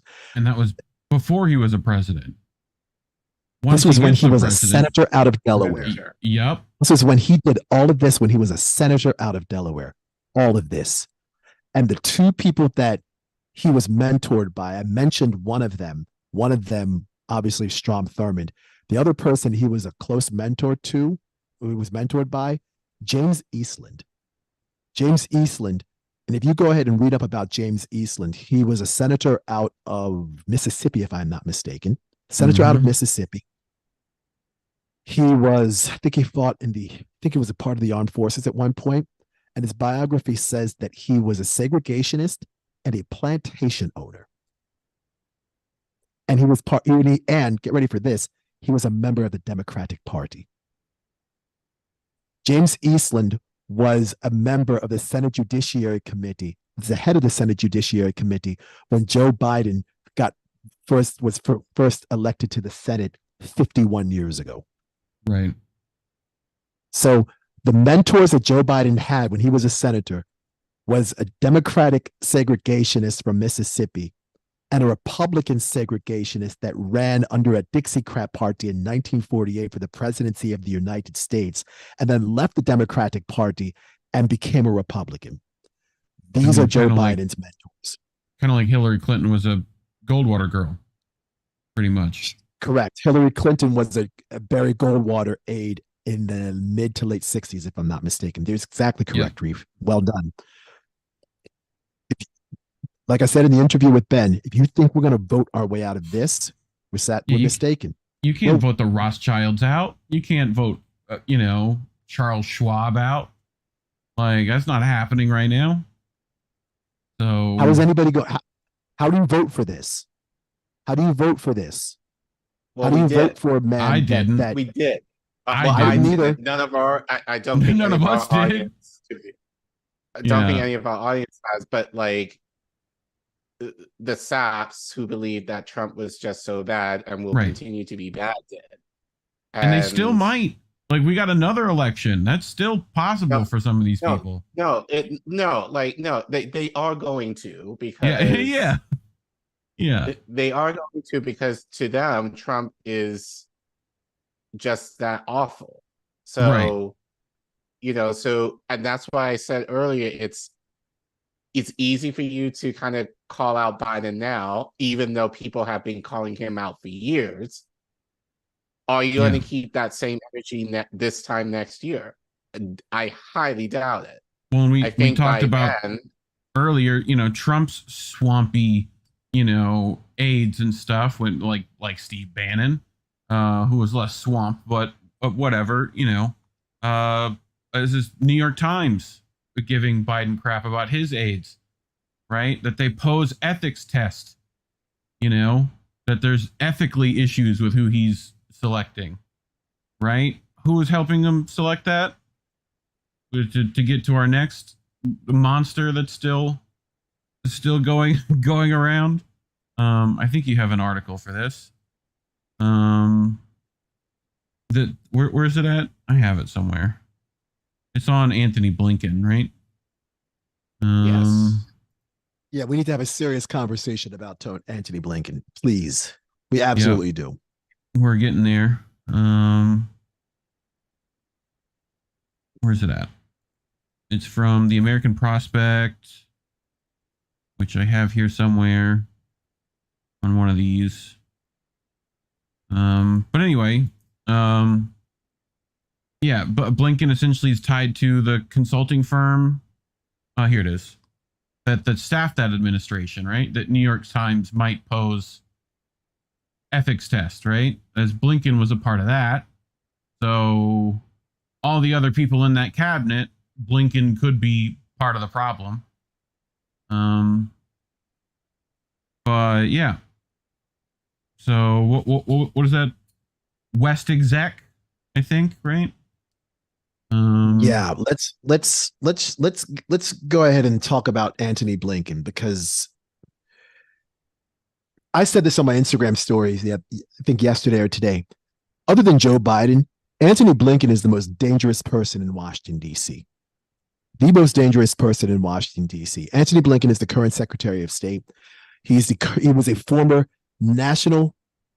Deputy National Security Advisor and Deputy Secretary of State under Barack Obama.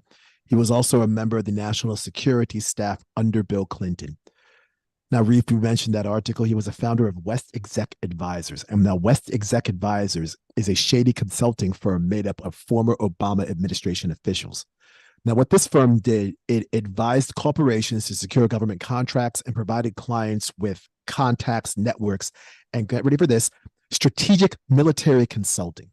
The firm doesn't register as lobbyists, so they can go back and forth between the private sector and the public sector with no delays. Some rumored West Exec Advisors clients included Windward. Windward is an Israeli artificial intelligence firm. Another one of their rumored clients is Shield, an artificial intelligence and drone surveillance company. This is your current Secretary of State with all of this military industrial complex experience. Now, Blinken's father, most people don't even know this. Blinken's father was a former United States ambassador to Hungary and was a former investment banker at a bank called Warburg Pincus. One of the previous CEOs of Warburg Pincus was a gentleman by the name of Timothy Geithner. Does everybody remember Timothy Geithner? Yeah. Yes. Okay. Timothy Geithner was Obama's Secretary of the Treasury. Timothy Geithner was also the architect of the TARP program, the Troubled Assets Relief Program, essentially the bank bailouts. Geithner was also responsible for the bonuses that were paid to AIG executives. Yep. Now, Timothy Geithner is not the CEO of that bank anymore, but at one point he was. If anybody thinks that Antony Blinken is remotely interested in ending anything in the Middle East, that's not so. No. That's not so. He has his hands in multiple cookie jars and his fingers in multiple pies. If anything, he's interested in continuing what's happening in the Middle East right now. He's interested. Another person that's completely interested in making sure that everything continues on is Lloyd Austin, who is a total sellout, a complete and total sellout. He's the current secretary. Say again? Go ahead. Who is he? Because I don't think he's talked about at all, really. So Lloyd Austin? No, he's not. We're going to talk about him. He's the current Secretary of Defense. He's a retired four-star general and retired from the armed forces in 2016. Now, when he retired, he joined the board of a steel producer and manufacturer in the United States called Nucor. Now, if you're building drones, battleships, tanks, and other military-grade weaponry, having a steel manufacturer on your side is the right place to go. Lloyd Austin was also on the board of Tenet Healthcare. Now, Tenet Healthcare was involved in a Medicare fraud scandal that cost Tenet Healthcare $925 million in penalties in 2016. Tenet Healthcare is also a major sponsor of the Clinton Foundation. Go figure. Now, Lloyd Austin also led coalition forces in Iraq. And then when everybody was saying, Lloyd, we need to chill in Iraq, come on, this isn't working, he went and asked the government for more troops. He unsuccessfully spent billions of dollars training Syrians to defeat ISIL. Austin is also a partner of Pine Island Capital, a venture capital firm founded by Antony Blinken and another person that's rarely discussed in Washington, D.C. politics, at least publicly like this, Michelle Flournoy. Michelle Flournoy was connected to Merrill Lynch, right?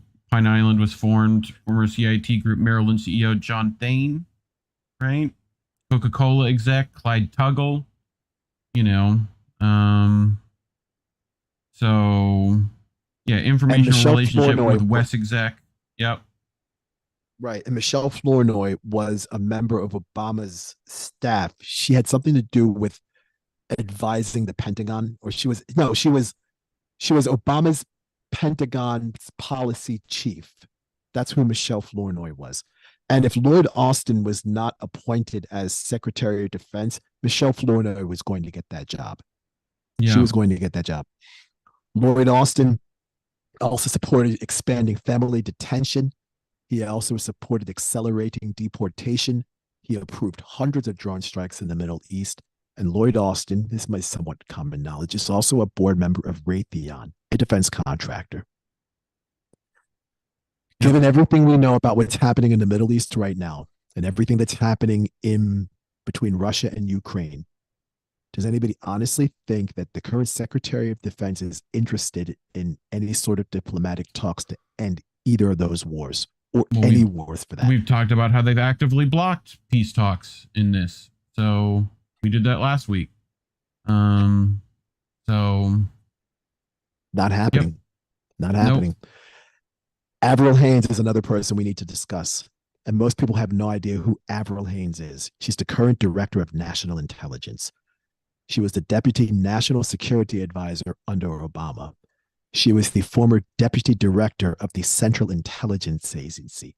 And the CIA does not stand for Central Intelligence Agency. If you remember anything about the Iran-Contra controversy, the CIA is the cocaine import agency. Yeah, Oliver North. Conversation for Oliver North. That's a whole other. Back when those bricks came on military planes, in the words of Killer Mike. Correct. So Haines replaced Antony Blinken as Deputy National Security Advisor, and she was responsible for thousands of drone strikes in the Middle East. In 2015, there was a torture report where U.S. soldiers were actively torturing civilians in the Middle East. Yep. The report was 6,007. Correct. The report was 6,700 pages. Avril Haines redacted 6,200 of those pages. She supported targeted drone killings, not drone strikes, but drone killings. She created a plan for regime change in North Korea. She was also a consultant for Palantir Technologies, and this was a data mining firm that helped the Trump administration with immigrant detention programs. Mm-hmm. What I'm about to say next is not common knowledge, but it's important it's germane to the conversation.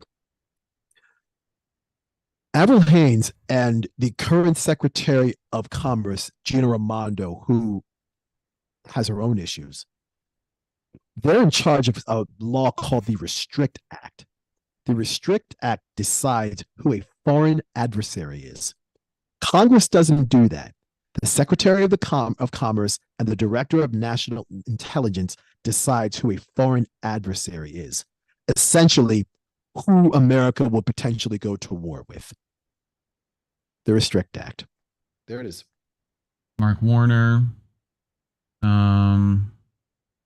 Restrict Act describes a systematic framework for addressing technology-based threats to the security and safety of Americans.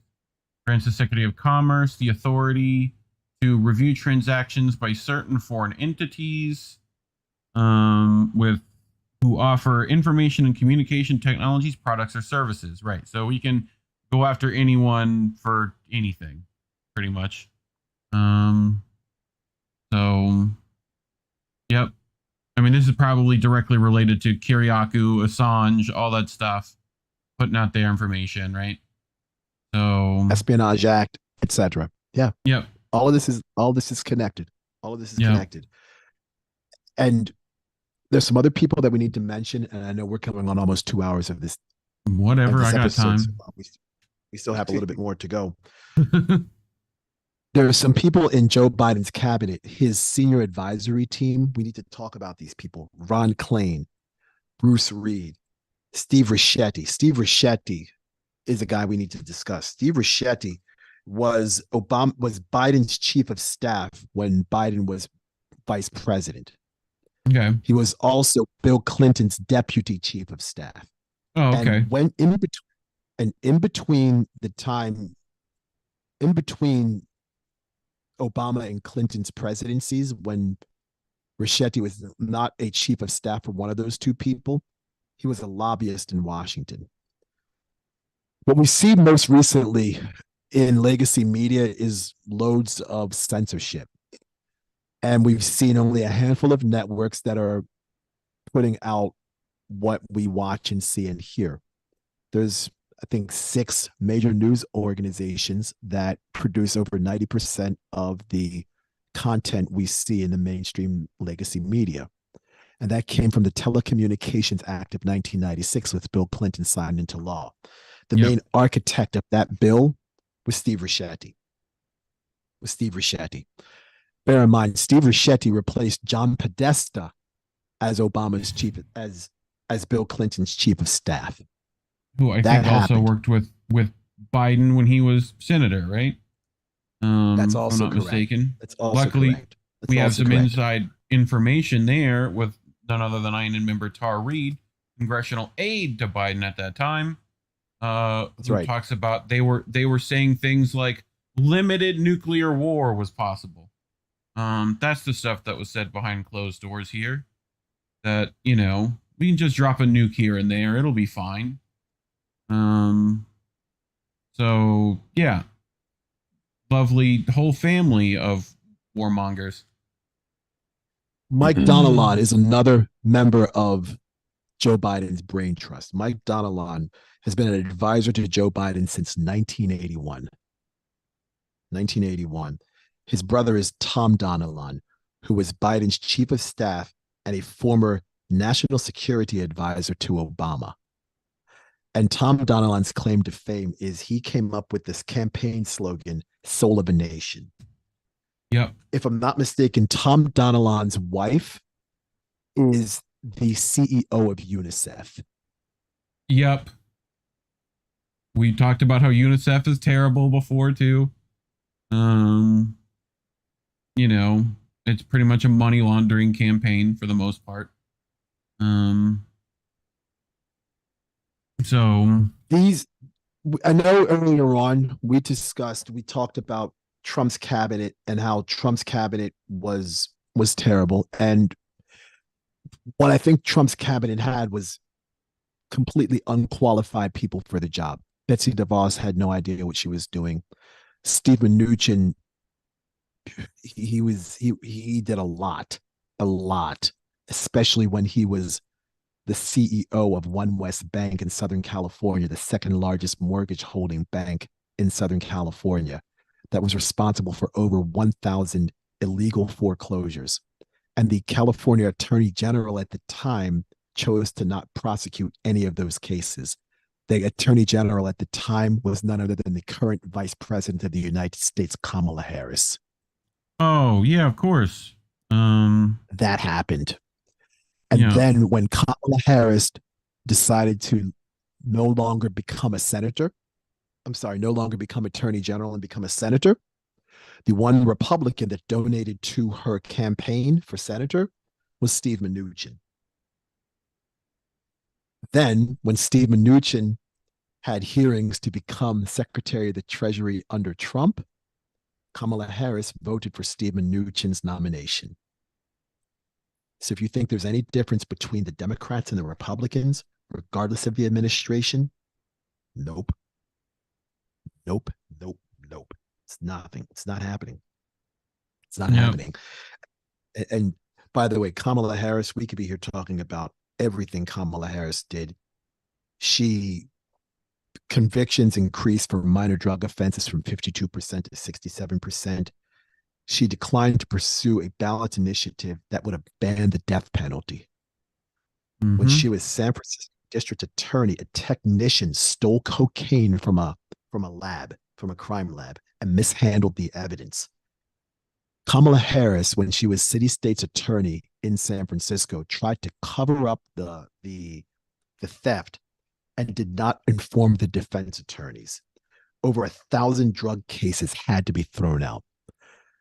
For my legal eagles out there, if you purposely withhold a material fact of a court case and do not disclose that to the defense, that is a Brady violation. Yeah. If you get a Brady, no, continue. I mean, no, go ahead, Reef. No, that's. I'm trying to think of what that's called normally when you stop justice from happening. They lock you up because you didn't say things. But my brain not work right now. If you're in court and you get a Brady violation levied against you, the case is basically done. You would almost have to throw out the case because all of the other material facts that you have for the case is essentially a house built on a deck of cards, and the foundation is made of quicksand. Everything just falls apart at that point. Obstruction. Someone helped me out in the chat. Kamala Harris also supported truancy laws that locked up parents that didn't send their kids to school. And without looking into the circumstances, there might have been no daycare. There might have not. The parents might have been working 2 or 3 jobs to support the family. And in San Francisco is expensive. You might have to do that. Yeah. Might have to do that. Kamala Harris went ahead and laughed about this. We already talked about Kamala Harris not prosecuting Steve Mnuchin. And by the way, Steve Mnuchin was a major beneficiary of the TARP program that we talked about earlier on with Timothy Geithner, because Steve Mnuchin not only profited from the foreclosure of all of those homes, the illegal foreclosure of all of those homes that Kamala Harris chose to not prosecute, but Steve Mnuchin's bank, One West Bank, also profited from the sale of those quote unquote depressed assets. So all of those homes that eventually went underwater and they illegally foreclosed on, they not only got the money from the sale of those houses, but they also got bank bailout money through the TARP program. Yep. And that was your former Secretary of the Treasury. But Kamala Harris's biggest crime, and I get visibly upset when I talk about this. Kamala Harris trained prisoners to fight fires, trained them. And these prisoners were training right alongside officially trained California firefighters. California firefighters earn a decent salary. They're probably making $95,000, maybe $100,000 a year to fight fires. The prisoners that were fighting fires in the forest, Kamala Harris was paying them $1.45 per day. $1.45 per day. Then when these prisoners got out of jail after serving sentences that were longer than that were supposed to be, these prisoners that had all this fire department training couldn't get jobs because they had criminal records on they had felony convictions on their criminal records, and they couldn't get jobs. There's a special place in hell for Kamala Harris. And I mean that sincerely. There's a special place in hell for Kamala Harris. Yep. No, I mean, these people are all like, she couldn't even get any percentage of the vote, yet she magically becomes VP. You know, like, okay. So yeah, we told people this then, you know. So there is no such thing as a lesser evil. Turns out that's still evil. But yeah, we'll get to a few other evils you have lined up for the rest of the night, because we definitely want to get to this Palestine stuff. I'm sure we'll have a ton of stuff to say on that too. But yeah, no, dude, you bring loads of receipts, so I'm down. Right. Appreciate this, and we'll probably have to clip this up a lot more. Anyone who wants to make a very short clip, basically, because I think we need a reminder of this heading now into next fall. Yeah. In terms of just a reminder for people, just how, not just how awful Biden has been since he's been president, but given his history, that we barely heard from mainstream media at all, that, you know, and I'm going to be very fair to the majority of the population here. When we're given two shitty choices and we're not talking about how direct action or any of the things that are outside the duopoly is what we need to do in order to swerve the system that we're currently in, I get why people feel like they don't necessarily have a choice. I don't agree with it, but I understand it. But moving forward, you know, people are making the argument that, oh, Biden, like, no, Trump was going to put us in World War III. Well, right now, like, Biden is pretty much there, I would argue, at this point. That he's, and, you know, and people now, and I think this will go into the next segment, you know, the idea of genocide, to me, it doesn't get much worse than that. So given all of this information, plus what we're seeing from Biden now, yeah. What's going to be your, and I'm sure, and I'll be interested to see what excuses people will make in the next few months as to, yeah, well, Biden may have done some shit, but Trump, you know, that's all they got. That's all that's left. Right. You know. But yeah, let's go into this next segment. So you, and hopefully me, at least for a minute, will be planning to attend this watch on Washington, D.C. Coming up on Saturday. Right. We've seen, and everyone who's been on Twitter and anyone who has watched mainstream media knows that there's been a lot of protests regarding the Palestinian resistance, I will say, you know, for the last few weeks. Mm-hmm. There was a huge one in London, I believe it was last weekend. I can imagine this one in Washington will probably be just as, or around as big. So you're going to this, Joe. Yeah, so, just talk about the international support that we've seen so far for these protests. I know London had over 100,000 people. I know a couple of people that attended. There is a huge protest in Brussels, Belgium also. One of my good friends, my friend E.T., she is a student at a university in Leuven, Belgium. She's originally from Estonia. She attended the Brussels protest. There was a massive protest in Berlin, Germany over the weekend, but we didn't see much of a conversation about that in the mainstream legacy American media. There are protests taking place all over the world, especially in various parts of Europe, in support of Palestine. And I want to be clear when I say this. Just because you are pro-Palestine, that does not mean you are anti-Israel or anti-Israeli. I'm going to make sure that when I specifically say that, we pro-Palestine, we're pro-Palestine. Okay, fine. There are plenty of Israeli people that were also, Hamas also murdered a bunch of Israeli people. And that's not good either.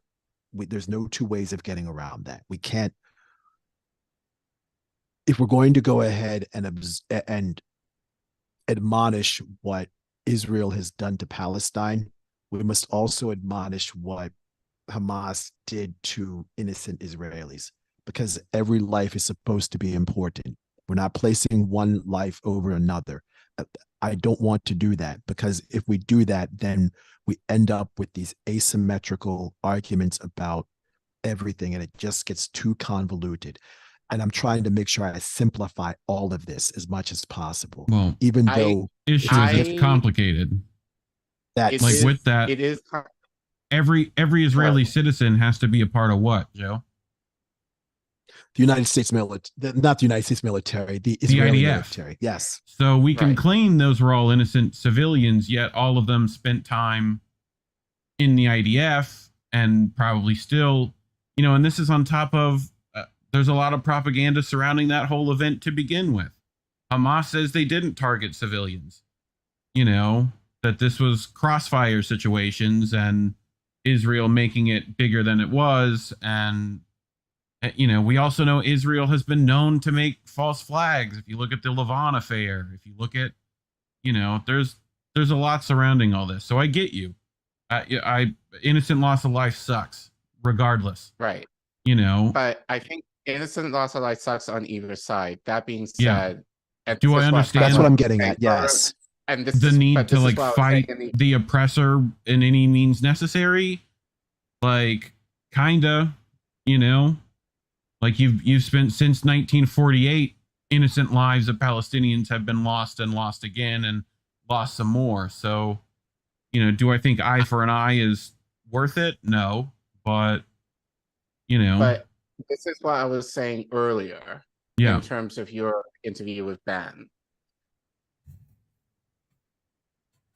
And we experienced this as international Black men. In terms of I already know where you're going with this. ADOS and FBAs view us. Yes. We have, there's kind of this internal struggle among us that we need to kind of deal with. Correct. And so along with that, there needs to be a serious conversation with Western Jewish people. Now, and I've talked to, as I said, I've been talking to Indy. I also know a few people who are Jewish that might sympathize with the Palestinian struggle. Oh, here you go. I got you. I got exactly what you're about to say. Hold on. Let's bring... I'd rather you not say... terrorist organization. Go ahead. All right. Well, I have this from everyone's favorite bean pie supporter, Malcolm X. When he was asked about the Mau Mau terrorists in Kenya. Well, this was a terrorist organization that didn't just defend themselves from specific acts, but initiated acts of terrorism. Do you favor that in this country? No, I think that the conditions that prevailed in Kenya forced the Mau Mau to take action. And any action that they took, even though it seemed that they were initiating it, actually it was a defensive action. And it was a reaction to the colonial powers that were exploiting them. But do you favor such an organization here? does white America favor the Ku Klux Klan or the Citizens Council? And as long as the government, police bodies, do nothing about the existence of white terror groups that are terrorizing blacks, then it's time for blacks to do whatever is necessary to put these white terror groups in their place. And I feel that a Mau Mau could wipe out the Klan in the north, south, east, and west, and wherever it exists. I'm not against the idea at all. Well, this was a... So, you know... I mean, so, but given that, what Malcolm X said in the past, the conversation needs to be had, in my opinion, among Western Jews who, and I've seen a few online, and I get how you need to kind of show solidarity with Israelis who you share a faith and you share a culture with in terms of your religion. I totally get that, and I understand that. That being said, if you cannot speak in truth, and I'm saying this to, well, I've seen a lot of, Jews here who have been pro-Palestine who have been very outspoken about this. So arrested, I'm not talking censored, right. Yeah. So I'm not talking about those people. I'm talking about the people who might know, who are very aware of how Zionism has used their faith as a vehicle to justify the current genocide of an indigenous group in the Near East, and are not willing to elevate that conversation so that there can be a little bit more understanding, and I would argue more solidarity among themselves in terms of how to move forward and deal with this reality. I think it's going to be a tough conversation. Yes, it will. But I think at this point, it's a conversation that needs to be had. And for me, and it's the argument of, oh, and I think a lot of people are saying, to me now, like, oh, we feel like we supported you guys, the Black people, during George Floyd or whatever else. You're not supporting us now. And no, it's not that we're not supporting you. It's the idea of people are against capitalism. We're against colonialism. We're against the very system that would cause an uprising like this. And as Kwame Ture said, and I played a clip from him several weeks ago, where I think it might have been a Jewish hacker or whatever, but he said to that person, if I am a slaveholder and you're the slave, and your means to freedom is to kill me, would you do it? Like, so the question is, yeah, I think the idea of, yes, it's horrible to see bloodshed on both sides. However, there's a narrative that's being pushed mostly in mainstream media that it's one-sided over the other. It tends to be one-sided. It's just not the side they want to portray it as. Right. And the issue that I have is, I think the main thing, if we want to keep it simple, who controls the resources? It's not Palestinians. No. And it's not even Hamas. They're a resistance group. It's the Israeli government with our funding, as you said, with our tax dollars. And I'll make this argument, especially for the FBAs. I said this before, the FBAs and ADOs who are like, oh, that's their fight. We have nothing to do with it. Your tax dollars. Yeah, similar instead to of giving Al-Qaeda, to you, ISIS. you know, the Your Viet tax dollars Cong. that could be going towards student loan debt Yeah. is going towards the occupation. Your tax dollars that could be cleaning up our schools is going to Israel military. Your tax dollars that is paying for their universal health care, right? Uh-huh. To be damned that we can get universal health care here, but Israel has universal health care on our dime. So, And an Iron Dome on our dime, Israel wouldn't be able to capable of defending itself without us. right. Which is why even in this, I hate the idea of ceasefire to me, like this narrative of like, yes, I want it to stop. But the question I'm asking is,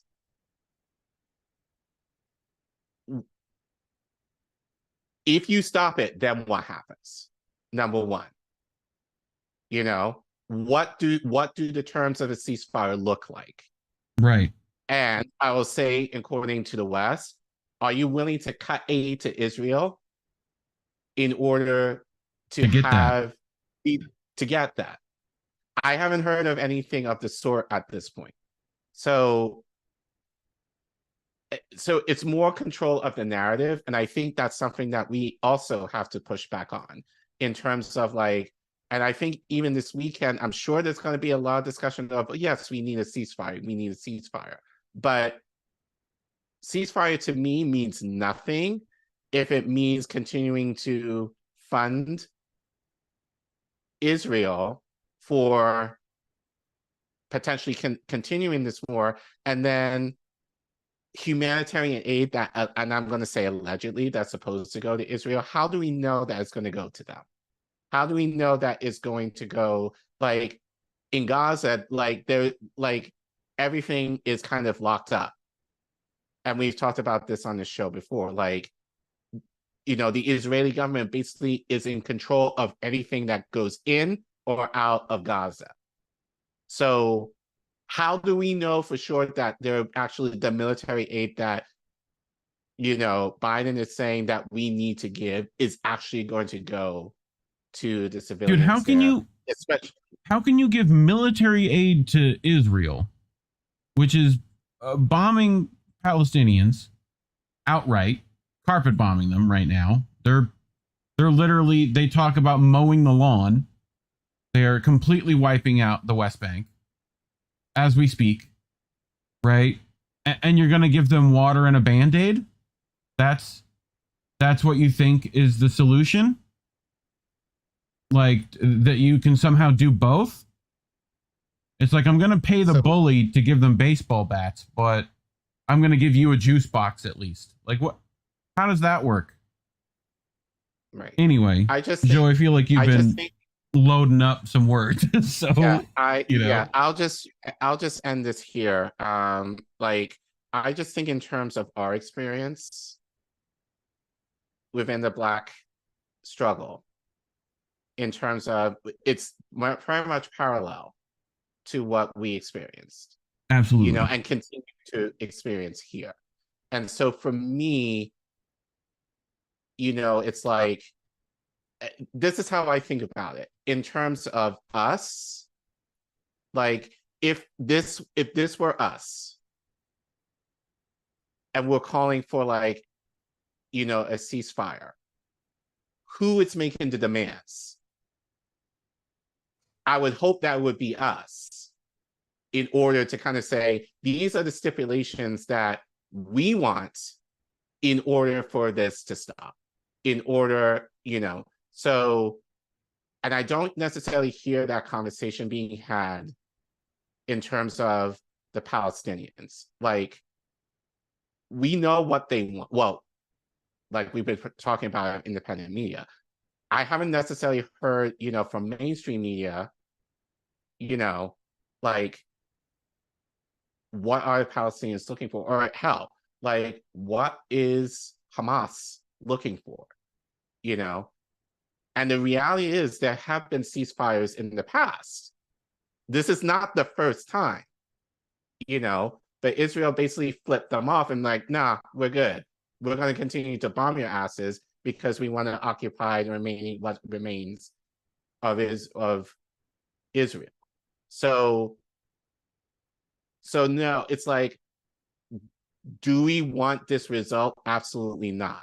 But in my mind, I understand why. And I get what you're saying, Joe, in terms of like both sides. But to me, Israel, by way of us, are more at fault. And there's a lot that we need to be accountable for. And that's what people are protesting. And I think at the end of the day, that's what it is. It's not so much Palestine. I would argue it's more our government, as you were saying, that is continuing to fund this war that we didn't ask for, to continue the genocide of another people group that, especially if you're a person of color, we get it. And the Because idea that they've made this Israel versus Hamas, but that's not even the case with Israel. Israel is more, they're throwing bombs at Syria, at Yemen, at Egypt, at like, they're acting like they're the victim here. And clearly they're the ones throwing all the punches, you know? Right. But like, Joe, feel free. And then I got a couple more videos after that, but right. Go ahead. Right. And this is and thank you, gentlemen. I mean, this is exactly why I tweeted what I tweeted the other day. And I said, just asking for a ceasefire is not enough, because what we've heard over the past few weeks, and we've heard this regarding the creation of the United Nations, is we're never going to have a situation like this ever again. We're never going to have a genocide like this. And we're creating the United Nations. So there is some diplomacy, there's a spirit of conviviality and humanitarianism. So these sorts of human catastrophes never happen again. But we're seeing it happen now. And a ceasefire is not going to be enough, because if everybody just calls for a ceasefire, what happens in 2 weeks? What happens in 3 weeks? What happens what happens later on this year when this flares up again? And it most likely will, because that's what it's always been doing. We need to have a strategic plan. And I'm not a diplomat by any stretch of the imagination. I'm just a DJ that maybe has a little bit more common sense and can look at something from multiple points of view. And the 4 points of view: macro, micro, bird's eye, and nonlinear. I can see things from various perspectives and synthesize all this information to make it make sense. The first thing we need to do is somehow end Israel's occupation of Palestine. We also need to end USA's financial aid to Israel. And this is $3.8 billion a year, every year until 2026. And if you think $3.8 billion a year is a lot of money, that pales in comparison to the New York City Police Department budget, which is $10.8 billion a year. So the United States sends $3.8 billion. Many of those cops are trained by who? Yep. IDF. Another reason for Black people to care, because when they beat them up, when they beat our asses up, and also you can thank and also for that. And also, I want to talk about this before we get off the subject. Brazil, who a lot of you, especially the Bolsonaro ones, are more than willing to support Israel right now. And that's mainly because you also go train the IDF. And you get training from the IDF. Like, I know you Gracies are running around. I see you out there. Like, y'all talk about police reform, and yet, you know, meanwhile, like, Rio is one of the most, like, wealth-gapped cities in the world, you know. Like, the barrios are pretty crazy. I don't know if you've noticed, you know. But anyway, Joe? The New York City Police Department, again, $10.8 billion per year budget. By the way, the New York City Police Department has 16 satellite offices in 12 different countries. One of their satellite offices is in Tel Aviv, Israel. Uh-huh. The NYPD has straight up office in Israel. You know? If you think $3.8 billion a year in military aid to a country is a lot of money, remember the New York City Police Department. Just keep that in mind. We also need, in terms of just when we march, at least what I'm going to be marching for, is an immediate release of all hostages on both sides of the border. Immediate release of all hostages. These hostages are innocent people. They had nothing to do with this. Let the hostages go. Let them go. Obviously, an immediate ceasefire, immediate humanitarian aid, and this includes medical care, this includes water, fuel, and electricity. We also need a reconnection of all communication networks in the Gaza Strip. Collin, you just said we don't know anything about what the Palestinians want, and we don't know what Hamas's demands are. Well, it's difficult to know what a group of people want when the communications networks where they are is cut off. So you can't have a conversation with somebody that doesn't have any way to speak to you. Right. So reconnecting the communication networks in the Gaza Strip would be a great way to facilitate some sort of conversations and negotiations. Obviously, especially when we have hostages involved. This next point is going to be the most difficult. We need to find some way where Palestinians and Israelis can peacefully coexist. I don't know what that looks like. I don't know how to figure that out. I don't.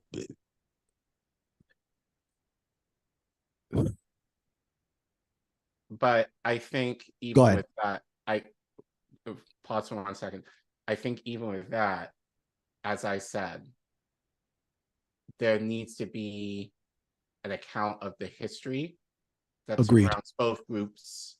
Yeah, secular Palestine seemed to have managed. I would argue goes even past within the last 100 years. This is, I would argue, a thousands year issue. Yeah. I would argue if you're looking at it from the biblical standpoint, you know, this has been an issue from the time of, you know, Abraham.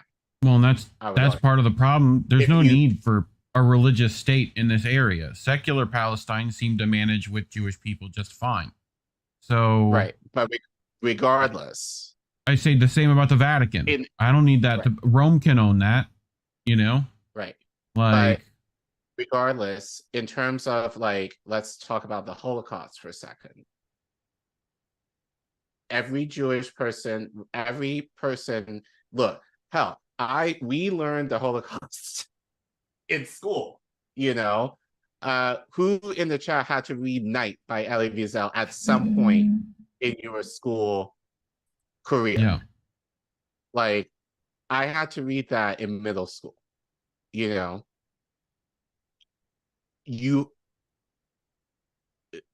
Like, Jewish people do not let us forget about the Holocaust. Yeah. You know, and for a right reason. So in that same vein, you should be willing to have those discussions among yourselves. Well, Collin, in terms of how you sound like a particular Democrat from 10 years ago. This guy, 10 years ago, Collin, 10. Wait, don't mute me. Their right to justice. Palestinian people's right to self-determination, their right to justice, must also be recognized. And put yourself in their shoes. Look at the world through their eyes. It is not fair that a Palestinian child cannot grow up in a state of their own. Living their entire lives with the presence of a foreign army that controls the movements, not just of those young people, but their parents, their grandparents, every single day. It's not just when settler violence against Palestinians goes unpunished. It's not right to prevent Palestinians from farming their lands or restricting a student's ability to move around the West Bank or displace Palestinian families from their homes. Neither occupation nor expulsion is the answer. Just as Israelis built a state in their homeland, Palestinians have a right to be a free people in their own land. 10 years ago. What happened? What happened? How do we end up to this other Democrat lady? Oh, wait, this is the wrong photo. Where's it at? You have this lady. How do we end up here? People who are calling for a ceasefire now do not understand Hamas. That is not possible.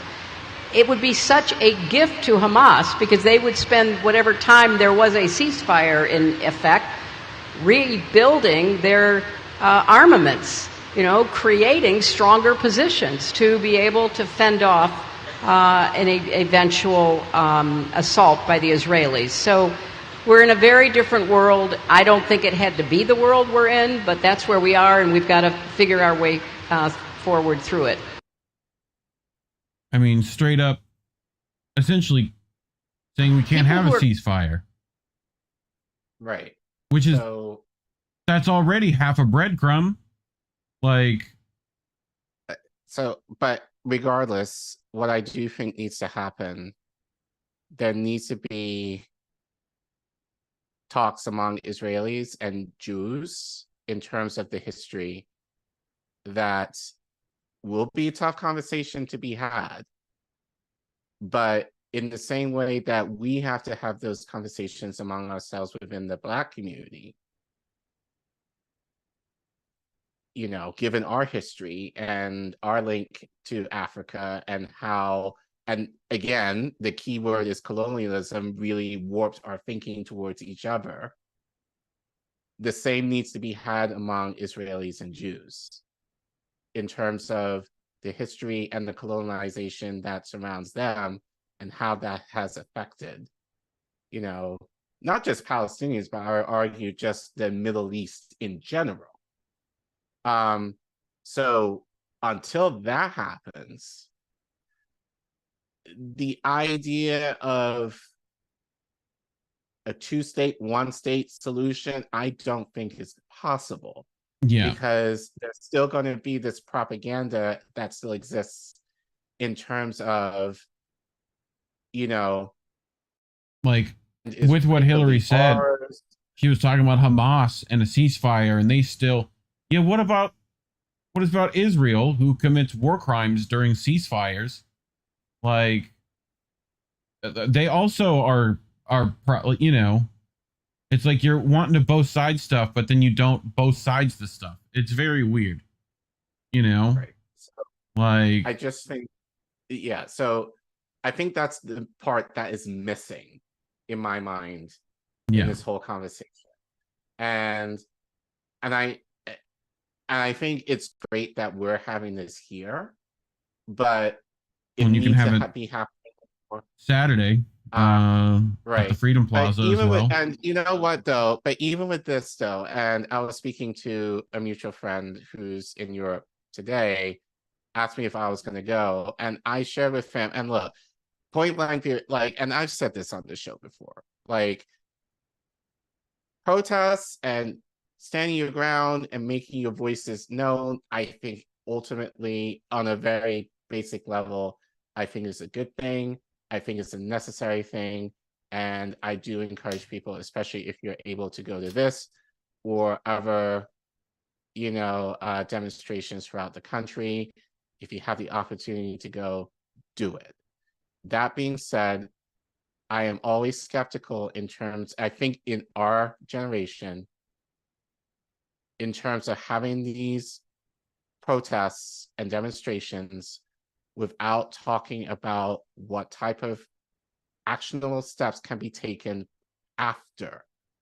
It's one thing just to go and hear a couple of great speeches and get all fired up. Yeah.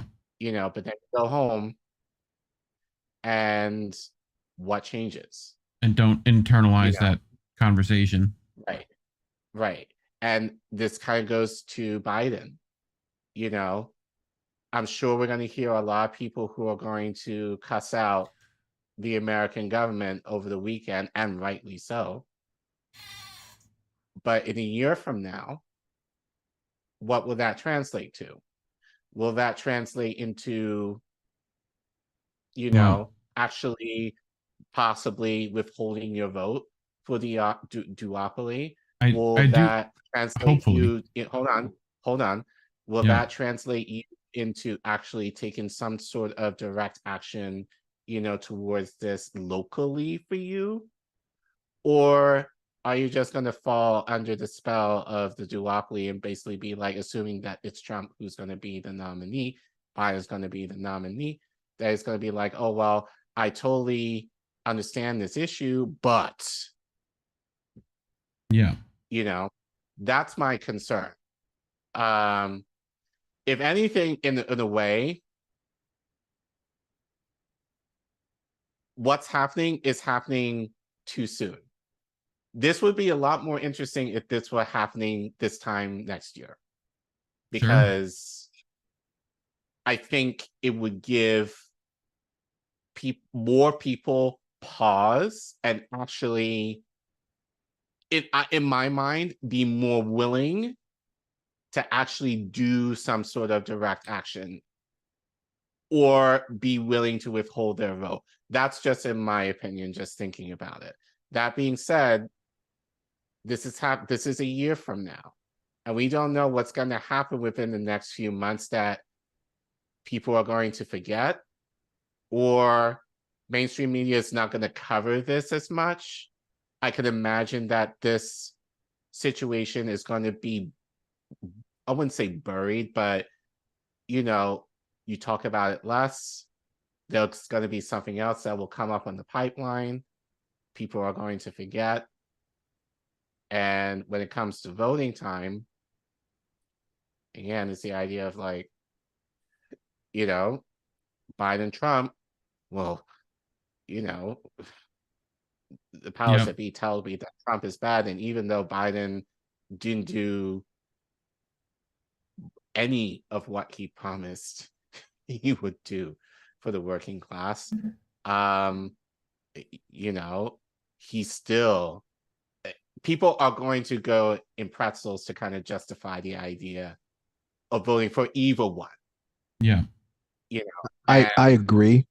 I thoroughly agree. And Collin, I agree with you with what you just said about a minute and a half, 2 minutes ago. It would, this protest would have been more effective, I don't know, about 10 or 11 months from now. But I think this protest would have been more effective maybe 2 or 3 or 6 months ago. You mentioned the words direct action. What have I constantly talked about anytime I've been a guest on this show? I've always talked about intra-industry and inter-industry labor strikes. Mm-hmm. If you tied this protest to a labor strike, right? For example, the United Auto Workers in Detroit, or UPS strike, UPS drivers, Starbucks, or the railroad, or the Starbucks, McDonald's, Amazon, you know, and a lot of those people now that pro-Palestine are getting fired. Yeah, you know. Well, so, or Starbucks is saying you literally can't have Starbucks in your union name because you're pro-Palestine and we're pro-Israel and you're using our likeness. You know, so yada yada. But a labor strike with this protest would have been highly effective. But Collin, I do agree with you. We do need to protest. We do need to make our voices heard, but there must be more than just calling for a ceasefire without any actionable items after that. And some of the other actionable items that I wanted to continue to discuss is something that we're seeing a lot more of on both sides, and we have to denounce it on both sides because it's wrong. Right. We have to unequivocally reject anti-Semitism and Islamophobia, because discriminating against somebody because of their religious affiliation is wrong, regardless of what side it's on. So if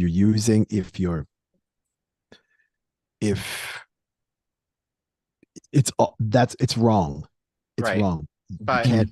Keep in mind, Palestinians are Semitic, you know? Right. So I think we need to hear from Palestinians. Yeah, a lot what more. They want, what their demands are. And good luck trying to find that, as you said. Their quality of life is essentially cut off. So their voices are not being heard right now. So, that's who I'm more interested to hear from is what are your demands in terms of having, if a ceasefire were to exist, and if you are able to come to the negotiating table, what do you want people to know? What do you want? What are your demands? And I think if I would feel a lot better in that regard if that is what is offered. But I almost feel like they're using the ceasefire in terms of military humanitarian aid as a carrot, almost. Yeah. In a sense of, we want to have the ceasefire in order to, in the means to give you this aid. So you give them the aid, allegedly, then what? You're gonna wrap up. You're still funding Israel, so you give them the aid for, as you said, Joe, like will last what, 2 weeks, a month, couple of months, and then after that, when that's all run out, what is Israel going to do? Are they going to continue wrapping up the bombing Gaza and the West Bank? So these are the kind of discussions, and I will hope that at this protest, we will get to hear some more of this. Hopefully, I'm a little more cynical about these things at this point. Don't think we're necessarily going to hear that, but ideally, these are the conversations moving forward that I think, especially in independent media, that we should be having. Well, I agree. I found this. We real quick before we close this out. And I think it speaks to the conversation that you're talking about. I want y'all to be perfectly aware of something. When you see Biden start walking back his statements being like, oh, actually, Palestinians don't deserve to be slaughtered en masse in an open air prison. When you see that shit, know that the Democratic Party is absolutely fucking scrambling over this. They have access to data and analytics on shit that you never even would think to track and have data on. They have access to that, and they have people with doctorates poring over all that, and they are seeing that the old guard shock and awe tactics that manufactured consent from Iraq aren't fucking working on the demographics that they want it to work on. Oh shit, my phone. Because look, I lived through the invasion of Iraq and then the expanding to Afghanistan. I was young, but I do remember how it was. There were protests at that time, massive worldwide protests against the invasion of Iraq. People knew that shit was wrong from the jump, but because the social media wasn't what it was now, they could control that narrative. They could paint Saddam Hussein as the ultimate evil, the way that they're doing to Hamas, and manufacture consent to drown out those voices, to make those people protesting look like bleeding heart liberals who don't really love their country in the wake of an awful terrorist attack. That's what they managed to do back then. They think it's going to work now. That's why you saw that huge, over-the-top, loud propaganda push on New York Times, Washington Post, NBC News, AP News, Reuters, all of it. That's why you saw that. That's why Israel paid that money for those just psychopathic, kitty ads to be played on YouTube. They think because they're all, have a median age of 89 years old, they think that that can still work. They think that that can still work. So it's not a testament to y'all's media literacy, because we all know that that's in the gutter. It's a testament to the fact that these people are able to directly share their stories and make their suffering inignorable. I have never in my life seen such a dramatic flip within a month on any invasion. I promise you that. And trust and believe, Biden and his team think that they are fucked. They do. They just outright think that they're fucked over this, because historically, starting a war is the easiest way for an American president to get reelected without changing any bit of their policy. If you bungle every aspect of your presidency but start a war, historically, like, patriotism will just wipe all that from the populace's mind, and they will rally behind the incumbent president because they want that stability to lead them through the war. Biden is seeing Israel escalate their genocide against Palestine into a regional war, is making preparations to engage in that war, and is not seeing the public support. They're seeing people, like, read their propaganda and choose to listen to the people that they were hoping would be sufficiently dehumanized. They're scared. Like that thing I said about numbers earlier, they have access to the polling numbers right now. They see that Trump is doubling their polls. They're probably worse than what we know. Like Biden's re-election campaign is beyond fucked by this, and they know it. So that's why he's starting to, like, softball a bit, walk it back, and then insidiously start to cast doubt on Palestinian casualties, so he can say, oh, well, Palestinians deserve dignity, but also the terrorists were lying the whole time, so they can maintain that Israel has the right to defend itself and boost our weapons contractors. And maybe we shouldn't be calling for the wholesale collective punishment, because people kind of know what that means by now. Like, they're scrambling. They're just scrambling. They're not walking it back because they're too prideful and evil and cocky to walk it back. But they're absolutely seeing grifters like what the fuck is that name? That Hinkle dude and Censored Men and all these, like, MAGAs with American flags in their bios successfully pivot to championing Palestine and getting mass support and, like, boosting and, like, raising their profiles off it. They are seeing that the same way that we're seeing that. They're seeing that even more, and they are realizing that the hardline stance that they are forced to take is absolutely torching their careers. They know it. Just don't let them forget it, because they want you. Closing thoughts, gentlemen. Wow. Preach. Yeah. But yeah, like, and again, she kind of spoke to your experience, Joe. Again, like, the narrative isn't working in mainstream, like, especially among young people. Like, people have been educated even on a basic level about the reality regarding this conflict, and I'm not buying it. But more importantly, they're making the connection of, this is our doing. Like, the blood is on our hands. That's been on our hands, but more so now. So again, it's the question of, and this is what and I will say this, because I said it already, like, I don't want to hear, I don't think this is going to happen, but I'm still traumatized from George Floyd protests of how Black people were like, we need to vote for Biden. Don't think that's going to happen this time. But again, we're a year out. Yeah. So a lot can happen between now and this time next year that people are going to potentially forget. And I'm glad that you've been here to kind of give the breakdown of Biden.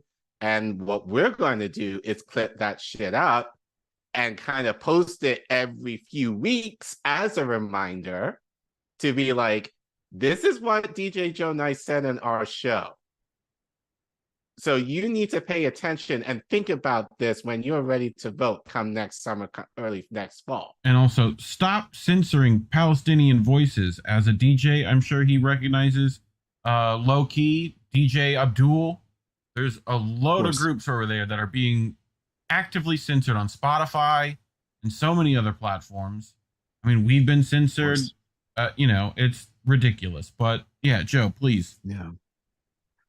Yeah, there's a couple more points that I wanted to talk about regarding what I hope is part of a larger discussion and conversation this Saturday regarding the protests. Talked about an unequivocal condemnation and or rejection of Islamophobia and anti-Semitism. What also needs to happen is war crimes tribunals at the International Criminal Court in The Hague in the Netherlands for anyone involved in the murder of innocent civilians.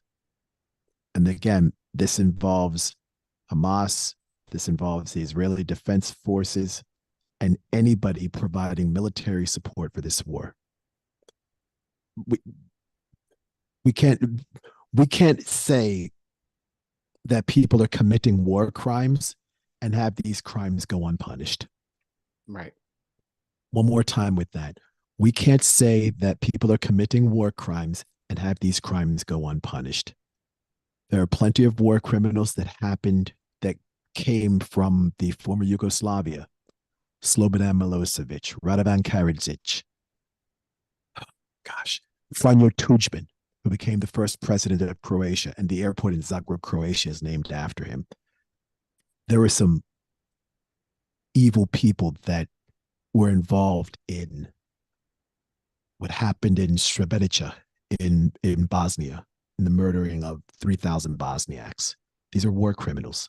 This is no different than what we're seeing right now in the Middle East, in Israel and in Palestine.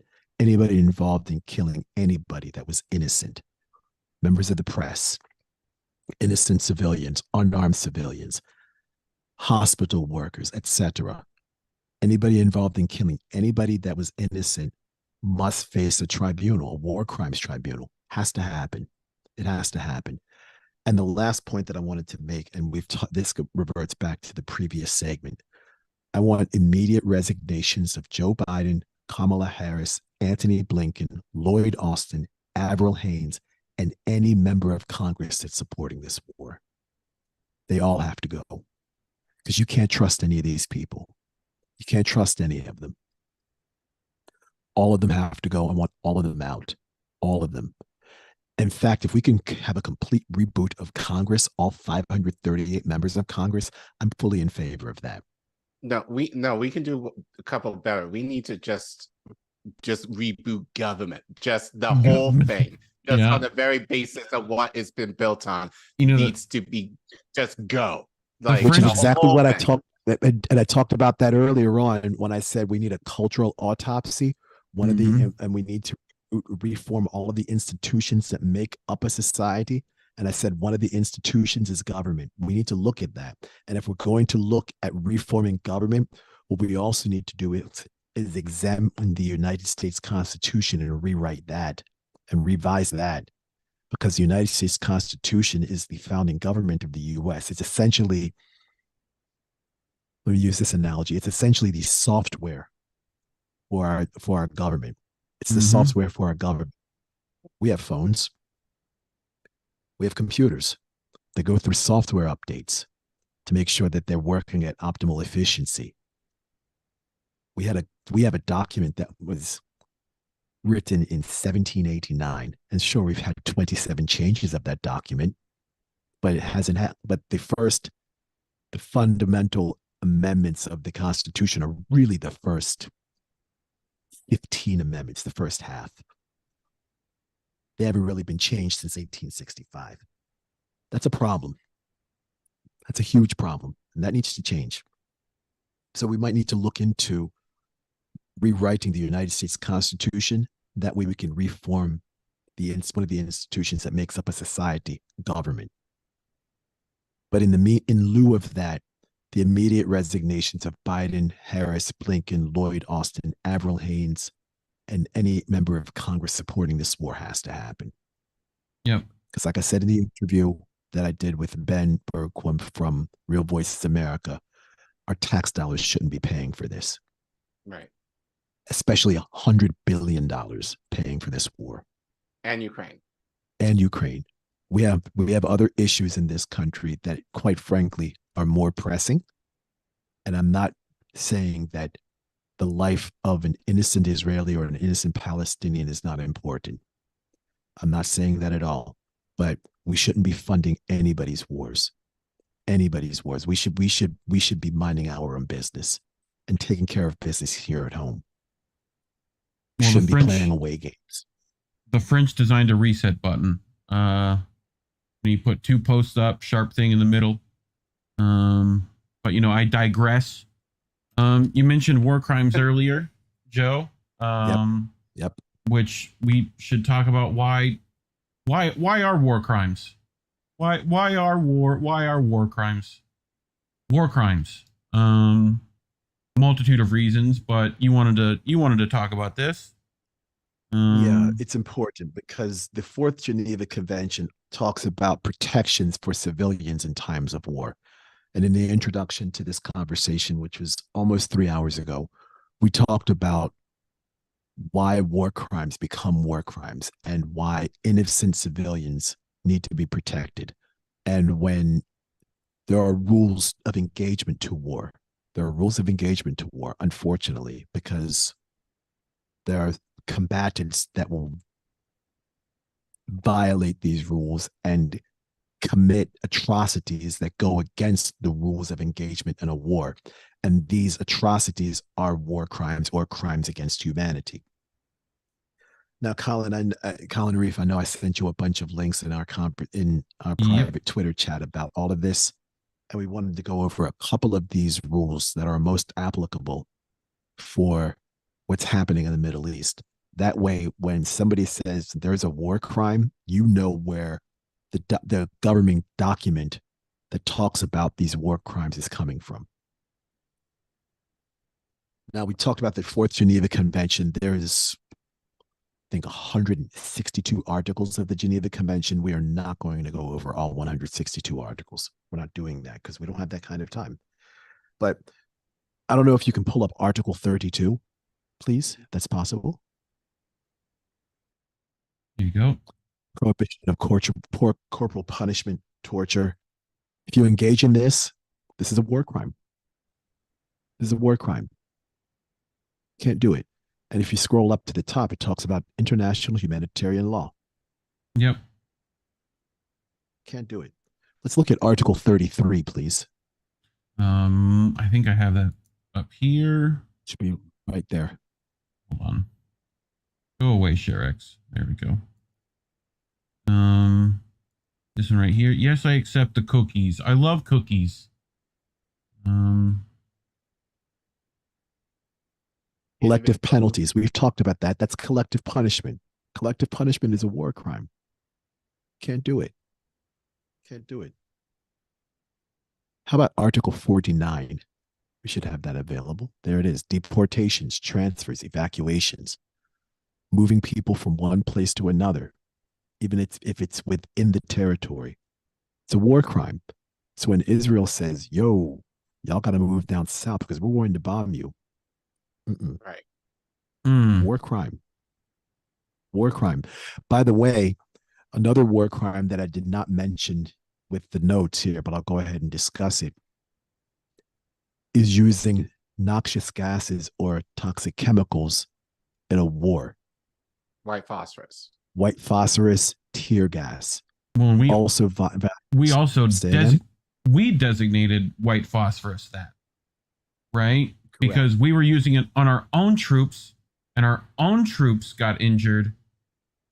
And similar to Agent Orange, it's a similar story. So, correct. And yeah, that's exactly it. And those types of weapons, they're crimes against humanity. They're war crimes. Can't use them. Can't do it. Article 50 of the Geneva Convention. Yep, I'm getting to it. Hold on. That available. Thank you. I can do shortly. Article 50 on children. Children. There you go. Children. I don't think much more needs to be said about this. Children. And we've seen the unfortunate death of children. Too much. Way too much.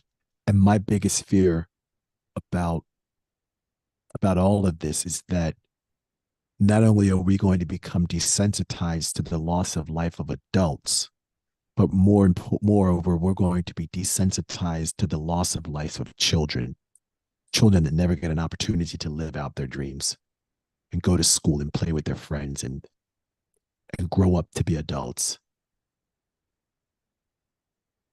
Article 53, do we have that available, Reef? Yes, we do. Prohibited destruction. Any destruction by the occupying power of real or personal property belonging individually or collectively to private persons or to the state or to other public authorities or to social or cooperative organizations is prohibited, except where such destruction is rendered absolutely necessary by military operations. That's the article. So don't blow up hospitals, that kind of stuff. You don't blow up. Right. You don't blow up personal property. That has nothing to do with the war.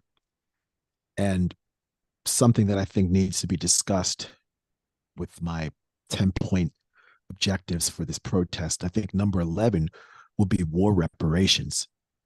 There have been plenty of examples of war reparations that have been paid to people who have been in wars and lost everything.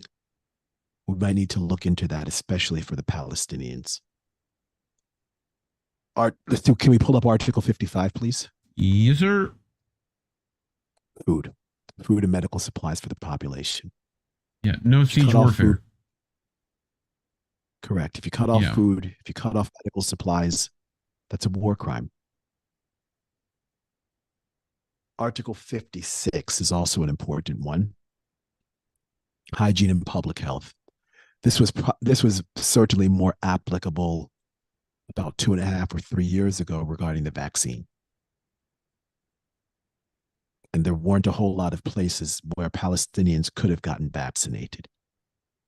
And Israel was purposely withholding vaccine doses to the Gaza Strip and the Palestinians in the Gaza Strip.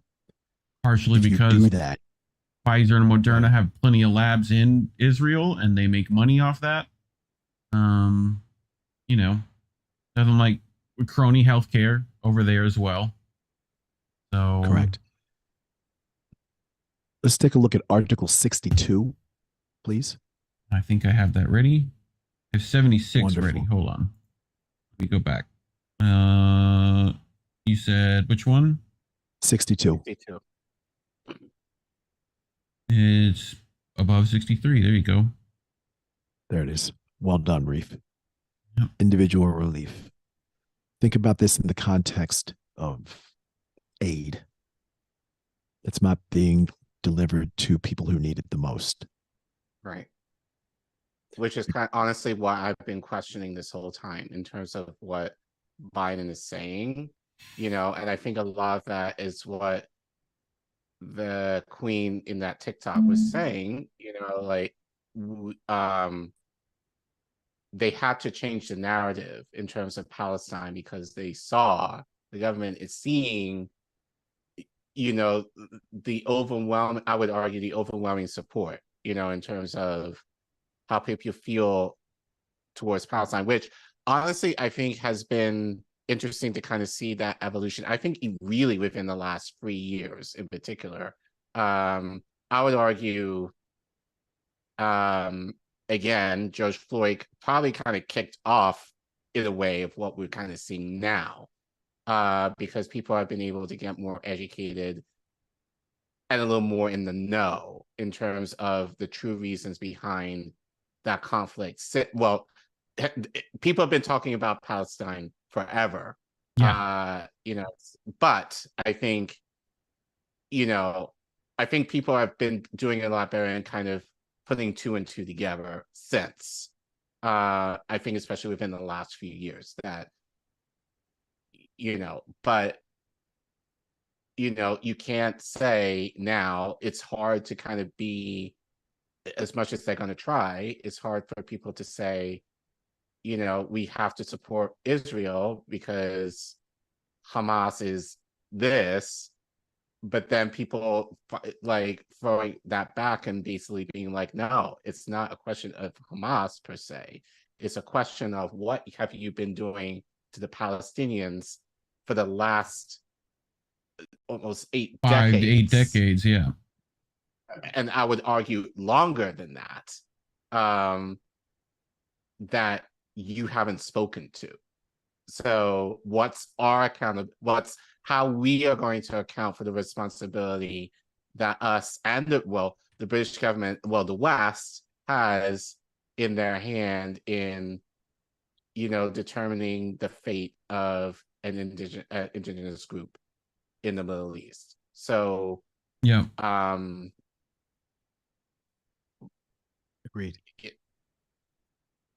Yeah, there was, I think, one more that we wanted to talk about was, we talked Article 76. Did we discuss that one yet? Article 76.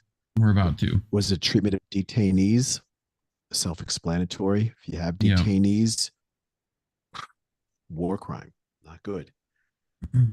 Article 77 is also important, and this was part of what I spoke about in the previous segment regarding releasing hostages.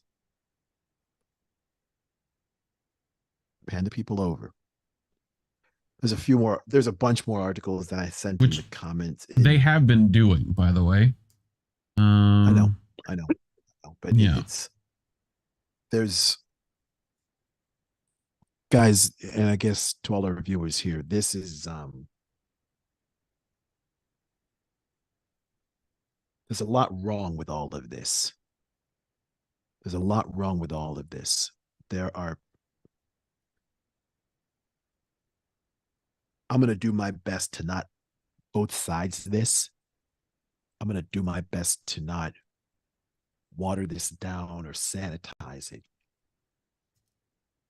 But this entire situation is terrible. Across the board, there's no two ways around it. No one deserves to die. No one. No one deserves to die.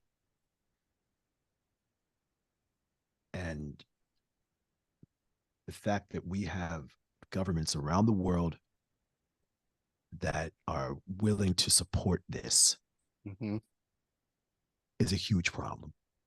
Yeah, I would argue I think that's the problem. Yeah, it is the problem. Like, Joe Biden says, if there wasn't an Israel, we would need to invent an Israel. When Hakeem Jeffries calls Israel the 6th New York borough or some bullshit like that. Right. Like, I think it was. Yeah. Right. Like, when we're willing to give more money to an apartheid state versus Lahaina, which is our country. Yes. Or Flint, Like, we just forgot. That happened like a month or so ago. Like, they only got $700 per family. One-time payment. Right. Just, just to cover your expenses. When people essentially lost their homes. And I would argue more importantly, the land on which their ancestors built. It's Collin, and here's the thing: it's not just the home, and I understand that; it's their livelihoods. Right, but that's what I mean. That was my implication of that. It's like their livelihoods were gone. Yeah, and we just gave them $700 to. So Lahaina is pretty much a microcosm of what we're seeing in Israel. Like, it's the idea of people with money and means forcibly,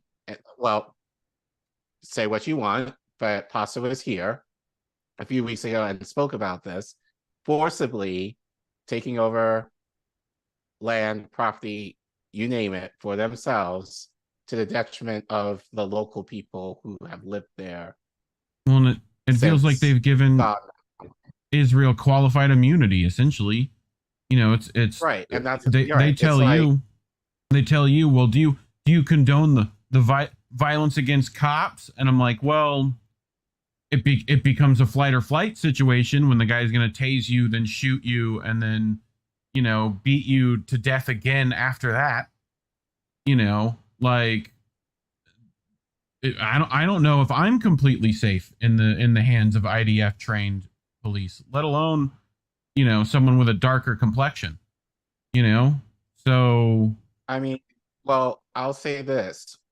And Joe, you've been witness to this. You probably were a part of this. Again, going back to George Floyd, when you had militarized cops who were willing to tase you, gas you, beat your ass in the name of protest. Like, I still have the footage. I think I still have that footage on my Instagram page. I don't post really much anymore, but like, I have a clip up there on my page where we basically got bum rushed by the cops, you know, because we were protesting against what happened to Floyd. And so, you know, so it's the reality that we live in. But I just feel like with Israel, they just seem like they have carte blanche to do whatever they want, and we're just like, yeah, we'll give you money in order to continue essentially war crimes, you know, without accountability from the government. And I'll argue from the UN, where the fuck have they like, what the fuck have they been doing? Well, we can tell you what they do. Right? You talk about the Hague and where war crimes, and those same war crime tribunals, the only things that they have been used for is to attack African leaders for the last 8 decades. Like, not one single European dictator has been tried since World War II there. Like, you know. Well, Reef, that's not true, because remember, it's not entirely. Listen to what I just talked about. Yeah. Listen to what I just talked about with the former Yugoslavia. There are plenty of war criminals. They weren't necessarily leaders of countries. There was a there chat. Are plenty of war criminals. There was a thing in the chat. I just wanted to, while you mentioned that, about a book by, where is it at? Hold on. George Smamuli, called "Bombs for Peace: NATO's Humanitarian War on Yugoslavia." Just wanted to shout that out. But anyway, continue. And yeah, let me I want to make sure I say this properly. I know more than a few people who eventually became refugees when they were living in Sarajevo because of the war in Sarajevo. Sure. Plenty of friends. I have more than a few friends of mine who are Bosniaks. They're Bosnian Muslims. Yep. And I'm quite close with many of them. And yeah, let me just, it's difficult to see something like this happening all over again. Yeah. And Collin, you mentioned the protests. You mentioned protests and the police weaponizing American citizens' ability to protest. I'm going to talk about this again because it's important to talk about. Some of you might have seen the interview when I was at the Andrew Brown Jr. protests in Elizabeth City, North Carolina, on April 29th, 2021. Some of you all might have seen that video where I was wearing a yellow vest and had a t-shirt with these 4 words on it. Some of you all saw that.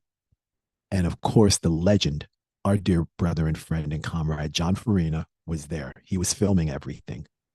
John, you all know John because John was the person that filmed everything that happened inside of the Capitol building on January 6th. Every second of it. Also, Convo Couch, who we know, and they had to literally sue people for using their footage. They're just starting to see money from that. So, but yeah, no. Yes, he's one of. Yep. My point with the interview from Elizabeth City, North Carolina, what you all didn't see during that interview, I said there are cops that are standing on the roof. What I didn't tell you all is that the cops had guns pointed at us. I didn't bother saying that in the interview because I didn't want to scare people off. The cops had guns pointed at us. I could see it. I could see it. And if you notice in that interview, we started walking away from the building. There's a reason for that. There's a reason for that. But getting back to what I was saying a couple of minutes ago, we need an end to this. We need an end to this. There's been no one needs to die. No one needs to die. And the people who in the summer of 2020 that said, hey, Black lives don't matter, all lives matter. If all lives matter and we're going to purposely discount Black lives, then we can't go ahead and discount anybody's lives in the Middle East. Right. Especially Palestinians who have been under a brutal Israeli regime for nearly 8 decades. The life of a Palestinian is just as valuable as the life of an Israeli person. The bombing of that refugee camp, I can't imagine anything worse than that. Some of you all don't know my entire history. You all just know me as a DJ, and I, played a few countries, traveled around the world a little bit, sold a few records. What some of you all don't know is that I have a couple of master's degrees, and in both of my master's degrees, both of my graduate schools, the University of Baltimore and Wake Forest, I've worked with refugees. I've worked at refugee resettlement agencies at both stops. So I'm particularly sympathetic to the plight of refugees. Especially when I was in graduate school at the University of Baltimore, I was a case manager intern for the International Rescue Committee. The majority of the refugees I worked with were either from the Democratic Republic of Congo, which is going through their own genocide right now, which is not being talked about in the mainstream legacy United States media. I also worked with loads of Eritreans and Ethiopians, but the majority of refugees I worked with were Syrians. The majority of them were Syrians. And I remember the names of most of the Syrian refugees I worked with. And when they would come to the orientation and they would sit there with their families and the interpreters, I would hear their stories, obviously through an interpreter, because I don't know Arabic. And by the way, Syrian Arabic, from what I remember, is slightly different than your standard Arabic. So you have to ask for a Syrian Arabic interpreter. You can't just call up an interpreter and say, "Can I have an Arabic interpreter?" It won't work. You need a Syrian Arabic interpreter. And some of the testimony and some of the stories that I heard from the refugees and what they had to deal with and what they had to go through to get to the United States, it's unspeakable. Absolutely unspeakable. So to bomb a refugee camp, there are special places in hell for people who bomb refugee camps. It just is. And when people like Piers Morgan or Wolf Blitzer, who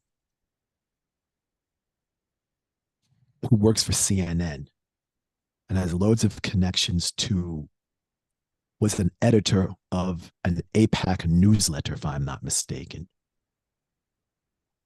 When he gets on television and says, "Yo, come on now, we can't be bombing refugee camps," you know something's terribly wrong. Not just terribly wrong, but morally wrong. This needs to stop all the way across the board. I'm hoping And I'm praying that this protest leads to something bigger than this protest. I'm hoping this protest will wake up people's consciences around the world, and that we're no longer indifferent to the suffering of people, especially the Palestinians. I'm hoping people will wake up.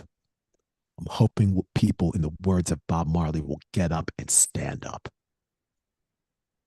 I'm hoping people will protest.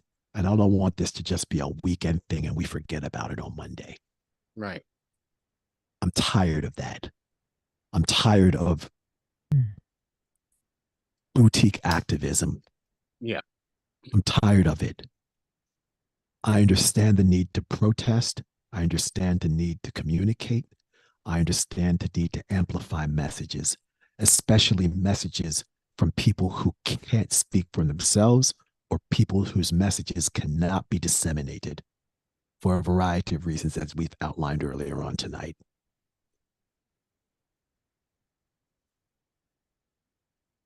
Yep. This needs to stop. It needs to stop. It needs to stop. And I'm hoping what happens on Saturday in Washington, D.C., and in London, and in Brussels, and in Madrid, Spain, and in Amsterdam, and in Copenhagen, Denmark, Stockholm, Sweden, wherever it is, Denver, Colorado, Vancouver, British Columbia, Toronto, Ontario, Canada, and they had protests in both of those cities too. And I know people who attended both marches. There's a march that's taking place this Saturday in Thunder Bay, Ontario, Canada. And yes, I've been to Thunder Bay, Ontario. It's not exactly the middle of nowhere, but it's almost close to the middle of nowhere. And I have some people I know who I'm quite close with up there that are going to be at the marches there. People I know in Vancouver are going to be showing up and showing out. Supposedly there's a march in Los Angeles this weekend. If you're going to be protesting, just don't protest just because you want to see a free Palestine, because that's not enough. There has to be more than, go ahead. Or just to be seen, just to be seen, to seemingly be like you're on the right side of history. Like, if you're going to do it, be about it fully in the fullness of what you're being called to do. So, as I said earlier, it's a matter of how you're going to take that message of what you're hearing and how you're going to translate that into action when you go home. And I'll say this, more than likely, you're not going to get that support. Because as I said, we'll probably talk about this for a while, I would imagine. But eventually, you know, it's going to be the next news thing. I can imagine might be China, Taiwan on next on the docket. Yep. You know, I can I would imagine probably that's probably going to be the next thing if I'm going to make a prediction right now. And we're going to forget, but Israel will continue to get that funding. Israel will continue to bomb Gaza and the West Bank. Palestinians are still going to be terrorized to, you know, to the point of, you know, like basically be wiped out. Yeah. And we're going to forget about it. And Collin, and we can't forget. And just as you so eloquently said, my brother, about 45 minutes ago, when you said, our Jewish brothers and sisters constantly remind us of the Holocaust. Mm-hmm. And they should. We should be reminded of it so it never happens again. That also extends to Black people and the enslavement of Africans in the United States. We should constantly be reminding America of what happened to our African ancestors. Right. And specifically for me and you, Collin, our Caribbean ancestors in the Caribbean and any indigenous population that has faced brutalization marginalization, and genocide as a result of a colonial power. We should constantly remind people about what happened to marginalized people so it never happens again. And it relates exactly to what's hopefully will happen this Saturday. We want people to remember this. We want people to remember this. We want people to never forget what is happening right now. If you forget your history, you are doomed to repeat it. Unfortunately, people have forgotten the history of what happened to marginalized and brutalized and oppressed people around the world. And it's happening right now. And many people in our quote unquote world governments or the global community are choosing to turn a blind eye to this. That's wrong. We as citizens of countries, and of course, me and you, Collin, we're citizens of multiple countries. So that's a whole other conversation. International black men. Don't worry about it. That's who we are. That's who we are. Starring Idris Elba. You already know the vibes. You already know the vibes. Yeah. But more importantly, as human beings, it's human beings that have the ability to reason, that have the ability to think for ourselves and to feel any sort of sympathy, empathy, and compassion. We can't let this slide. Right. We can't. We can't. I agree. On that note, I think we can call it a night. Yeah, I think so too. Well, we got to get back on that fight again tomorrow, so you know. Right. As always, I mean, it's always a pleasure. I mean, yeah, dude. To be very fair to you, I think for Reef and I, this is actually good for us because we've been kind of going hard and actually really prepping, in terms of getting stories together and kind of talking about it amongst ourselves and then sharing it out to our audience. So I think for you, and like when we were prepping last night, we would just like, you're a talker. So yeah, like, okay, I'm just gonna let him go. Yeah, so but it's always good. Like I always feel good when you come on because I appreciate that. Because you are a teacher in many ways, and so for me, I can almost just kind of sit back and enjoy because I know you will bring information that is thought-provoking and challenges the establishment, but it's always in terms of love and it's always in terms of truth. Yeah. And even tonight, we had, not to say we disagreed, but I think I definitely felt like I was strong in certain aspects of our conversation, but we were respectful. But I think, we were able to have that respectfully and I agree. I'll care for each other, but knowing, where each other's heart is. So, yeah, so it's like I said, it's just, like when you asked, can I come on? I'm like, yeah, like, but it's always, it's always a treat that you're on. My only thing is that you should be, and I mean, you travel a lot. So, I think your voice needs to be highlighted a lot more in the space, but we are grateful that when you do give us that time, you give us a lot of quality stuff that we're able to kind of pull. And as I said, we got plenty of clips from you that we will definitely clip out, and we got enough good information that we can share out for the next few months. Thank you. I think in terms of what you wanted to talk about has been, I think it's very poignant in terms of the situation that we're in right now. Yeah. The question, I think, as we kept saying tonight, and this will be the true test, as we move forward over the next year, how would that translate into who essentially becomes our president? Right. That will be the thing that I think we'll all be watching for. But we appreciate you coming on. It was great. Yeah.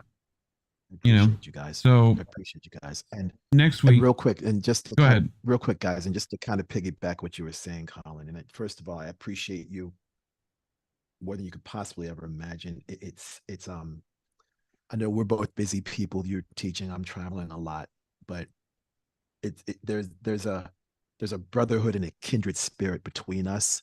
And I think a lot of that is because our backgrounds are incredibly similar. And for the listeners, Collin and I, neither of us were born in the United States. Both of us were born in England. I came to the United States when I was about 14 or 15 months old. You came to the US when you were 11, if I'm not mistaken. Right. Yeah. Both of my parents are from Trinidad. Your dad is from Trinidad and mom is from Barbados, or is it the other way around? Windrush babies, pretty much. Essentially, yes. Yeah. Yes, that's exactly correct. Yeah, we are both descendants of Caribbeans, Afro-Caribbeans who were Windrush. So when Collin and I specifically talk about the Caribbean diaspora, the African diaspora, and we relate that to the enslavement of American descendants of slaves in the United States, and we talk about indigenous populations around the world, whether it's the Maori in New Zealand, or the Ainu in China, in Japan, or the Aborigines in Australia, or the Uyghur Muslims in China, or the Rohingya Muslims in Myanmar, or Palestinians in the Gaza Strip, or members of the First Nations communities in Canada, or Black people and Native Americans in the United States.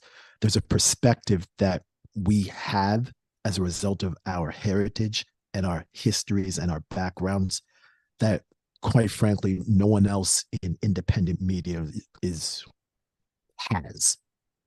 So if you're watching Collin and Reef on a weekly basis, please continue to support them,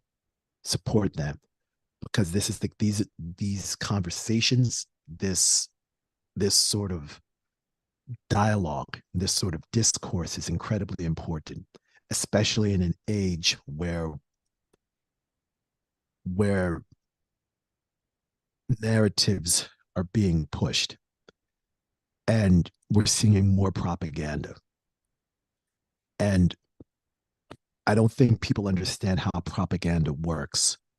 Propaganda doesn't work because you are interested in changing somebody's mind or you're interested in making an emotional appeal. Propaganda works because people just get tired of figuring out what is truth and what is trash. They get tired of figuring out what's real and what's fake. And this is why these protests are so important and why we need to continue the pressure. We need to continue the pressure. We need to continue speaking up. We need to continue raising our voices. We need to continue speaking out, because the minute we remain silent, that's when propaganda sets in. That's when we get physically and emotionally tired of dealing with this. That's when propaganda sets in. And the bigger the lie, the more people will believe it. And we can't let this happen. Agree. Where can people, so if you don't mind, I don't. Two things. Yes, sir. Where can people find you? Yeah. And kind of follow up to that, are you going on tour anytime soon? And if so, where can people find you on the road? Yeah. Social media is all the same. Joe Nice DJ, like you see in the bottom right-hand corner of the screen. Joe Nice DJ on Instagram, Facebook, Twitter, SoundCloud, Mixcloud. That's me. That's me. My next show is November 18th, Los Angeles, California. The venue has not been determined yet, but I know I bought my plane ticket. I know there's a flyer for the event. I'll post that up over the next week or so.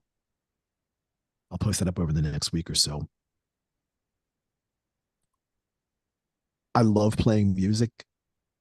I love playing music. It's what I'm passionate about.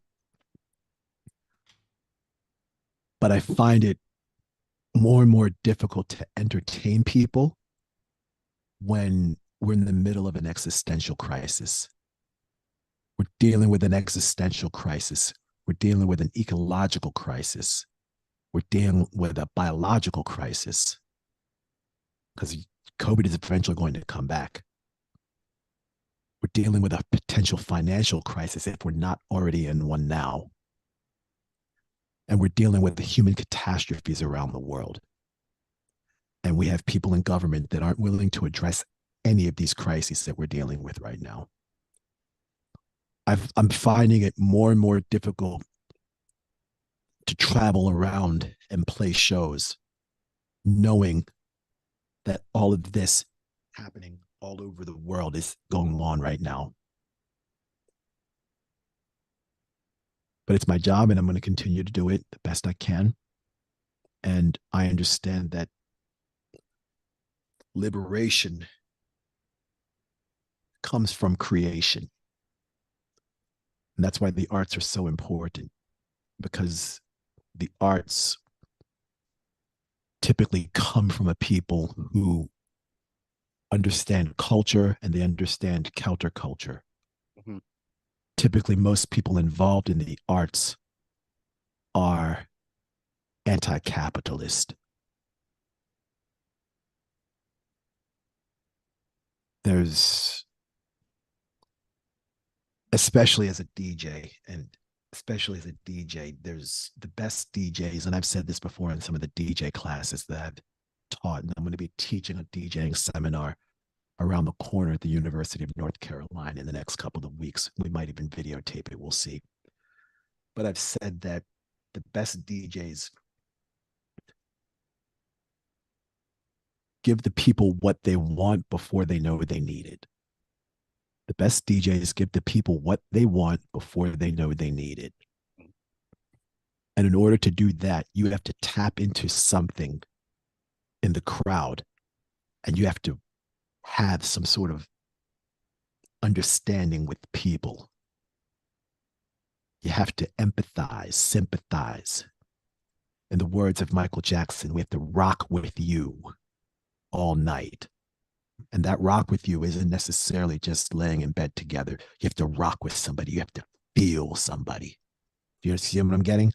Yeah. And that the ability to feel somebody emotionally directly relates to what we're dealing with right now.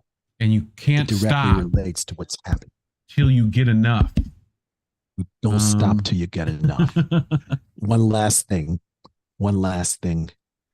I know there's a lot of us out here that wake up in the morning, we turn on the news, we look at our phone, we'll watch France 24 or France 24 for those who speak French, we'll watch TRT World, we'll watch DW, Deutsche Welle, we'll watch Telesur, we'll watch Al Jazeera or BBC News or Euro News. We won't watch CNN, MSNBC, NBC, Fox. It's terrible. We don't watch any of that. We'll try to watch international news broadcasts. We see the despair. We see the catastrophes taking place around the world. Don't become desensitized to what's happening. Don't become desensitized to it. There are days where you're going to be confused, where you're wondering, what am I doing with my life? Why am I here? Why is all this happening? It was the great Marvin Gaye that once said, what's going on? What's going on? But Marvin Gaye also said, let's get it on. He also said that. No, he did say that. And let's get it on. He did say that. And he wasn't talking about just in the bedroom either. He was talking about, let's get it on. Let's fight for something that's bigger than us. Let's fight for something that's important. Let's fight for something that matters. He meant that too. Let's get it on. Yep, I agree. You know, especially when you need that sexual healing. Well, speaking of healing, we got a whole week set up for you guys. Angel in the afternoon, I think is going to be Thursday, right? We got Tara Reid should be Friday, I think. Still, I've not heard that's not happening, so stay tuned on Twitter. She was recently with Kevork Almasian on Twitter Spaces, so go check that out. Should be around somewhere. And then we'll rerun Boats Live Friday night. Saturday, you know, you got the day off. Go watch Oz the Boomer on Saturday night if you feel like it. Recent Indie Media Award honoree. How do we miss that Sunday? Indy will be traveling, I do believe.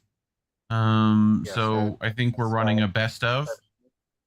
And then Monday rolls around again to Politically Homeless.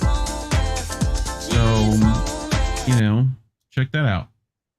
And then Tuesday, Jesse should be on with American Tradition. American Tradition as well. Okay. And we will have probably an extra segment. Not sure when we're going to premiere it, but Reef did a thing that we'd like to share. So we'll announce that. So look for us on Twitter. And then you want to show the merch? Yeah, I gotta get back to that. Oh, that's why I'm full screened. There we go. But yeah, it's officially the holiday season. So if you want to get not that if you want to get backup one, there we go. If you want to get your loved ones some merch from us, and actually I've been working on a couple of things, so hopefully we'll get that out this week. We can do that. Well, soon. Yeah. You know, kind of in line with what we've been talking about, but yeah, I worked on a thing too. But so Indy said Sunday will be replay of Sunday night show without the crashes. So okay. He's gonna yell at Optimum meanwhile. But yeah, I think that's it. So yeah, we should appreciate the support. You see your names scrolling across the page there. We appreciate you. Otherwise, you know, like and share, do all the stuff, hit the bell. You know how this works. Every YouTuber tells you. You know already. You know where the buttons are. They're right down there. It's red right now. Click it. Click the button. Hit the subscribe. You can find all our links to follow us everywhere else. IndieNews.network. Links are in the description, as always, as well as links to find Joe Nice's stuff if you're lazy and you don't want to type them out. But otherwise, anything else, Care Bear? I think that's it. Oh, labels are bad. Yep. Stay independent. And thank you, Joe, once again for co-hosting with us. And I'll probably see you Saturday. Yep. Saturday. Just call me. Have a good night. Likewise. And we'll see you next week. Yeah, and one last thing, everybody. Thanks to everybody that stayed up for this session tonight. Everybody on Rockfin, everybody on Rumble, everybody on YouTube. There's a lot of people on YouTube. Gamer for Life 07, Sean Miller, Dr. Nick Rivera, Emily to John D Transition Vlog. Yeah, there's a lot of us that are on here. So, and I'm thankful. Global Solidarity, Soul Construct, Desert Mantis, thank you. I appreciate you. I'm appreciative of your eyes and your ears, and most importantly, we're appreciative of your time, because time is your most valuable resource, and once you spend it, you can't get it back. And we're hoping something in the past 3 hours and 45 minutes was valuable. And we hope there is something. Yeah. Sorry, Fanto. Yeah, don't worry. It's just a couple of gigs. He'll be all right. You know? Yeah. And we're hoping something in this entire conversation that the three of us had, and your participation either on Rockfin, Rumble, or YouTube stirs something inside of you. We hope something inside in this conversation agitates you to action. And we're hoping maybe that This Saturday is the beginning of that agitation of that action. Yep. Like in a washing machine. Gotta agitate. But anyway, all right, kids. Labels are bad. Stay independent. Good night, fam. Have a good week. Cool. We want to talk right down to earth in a language that everybody here can easily understand.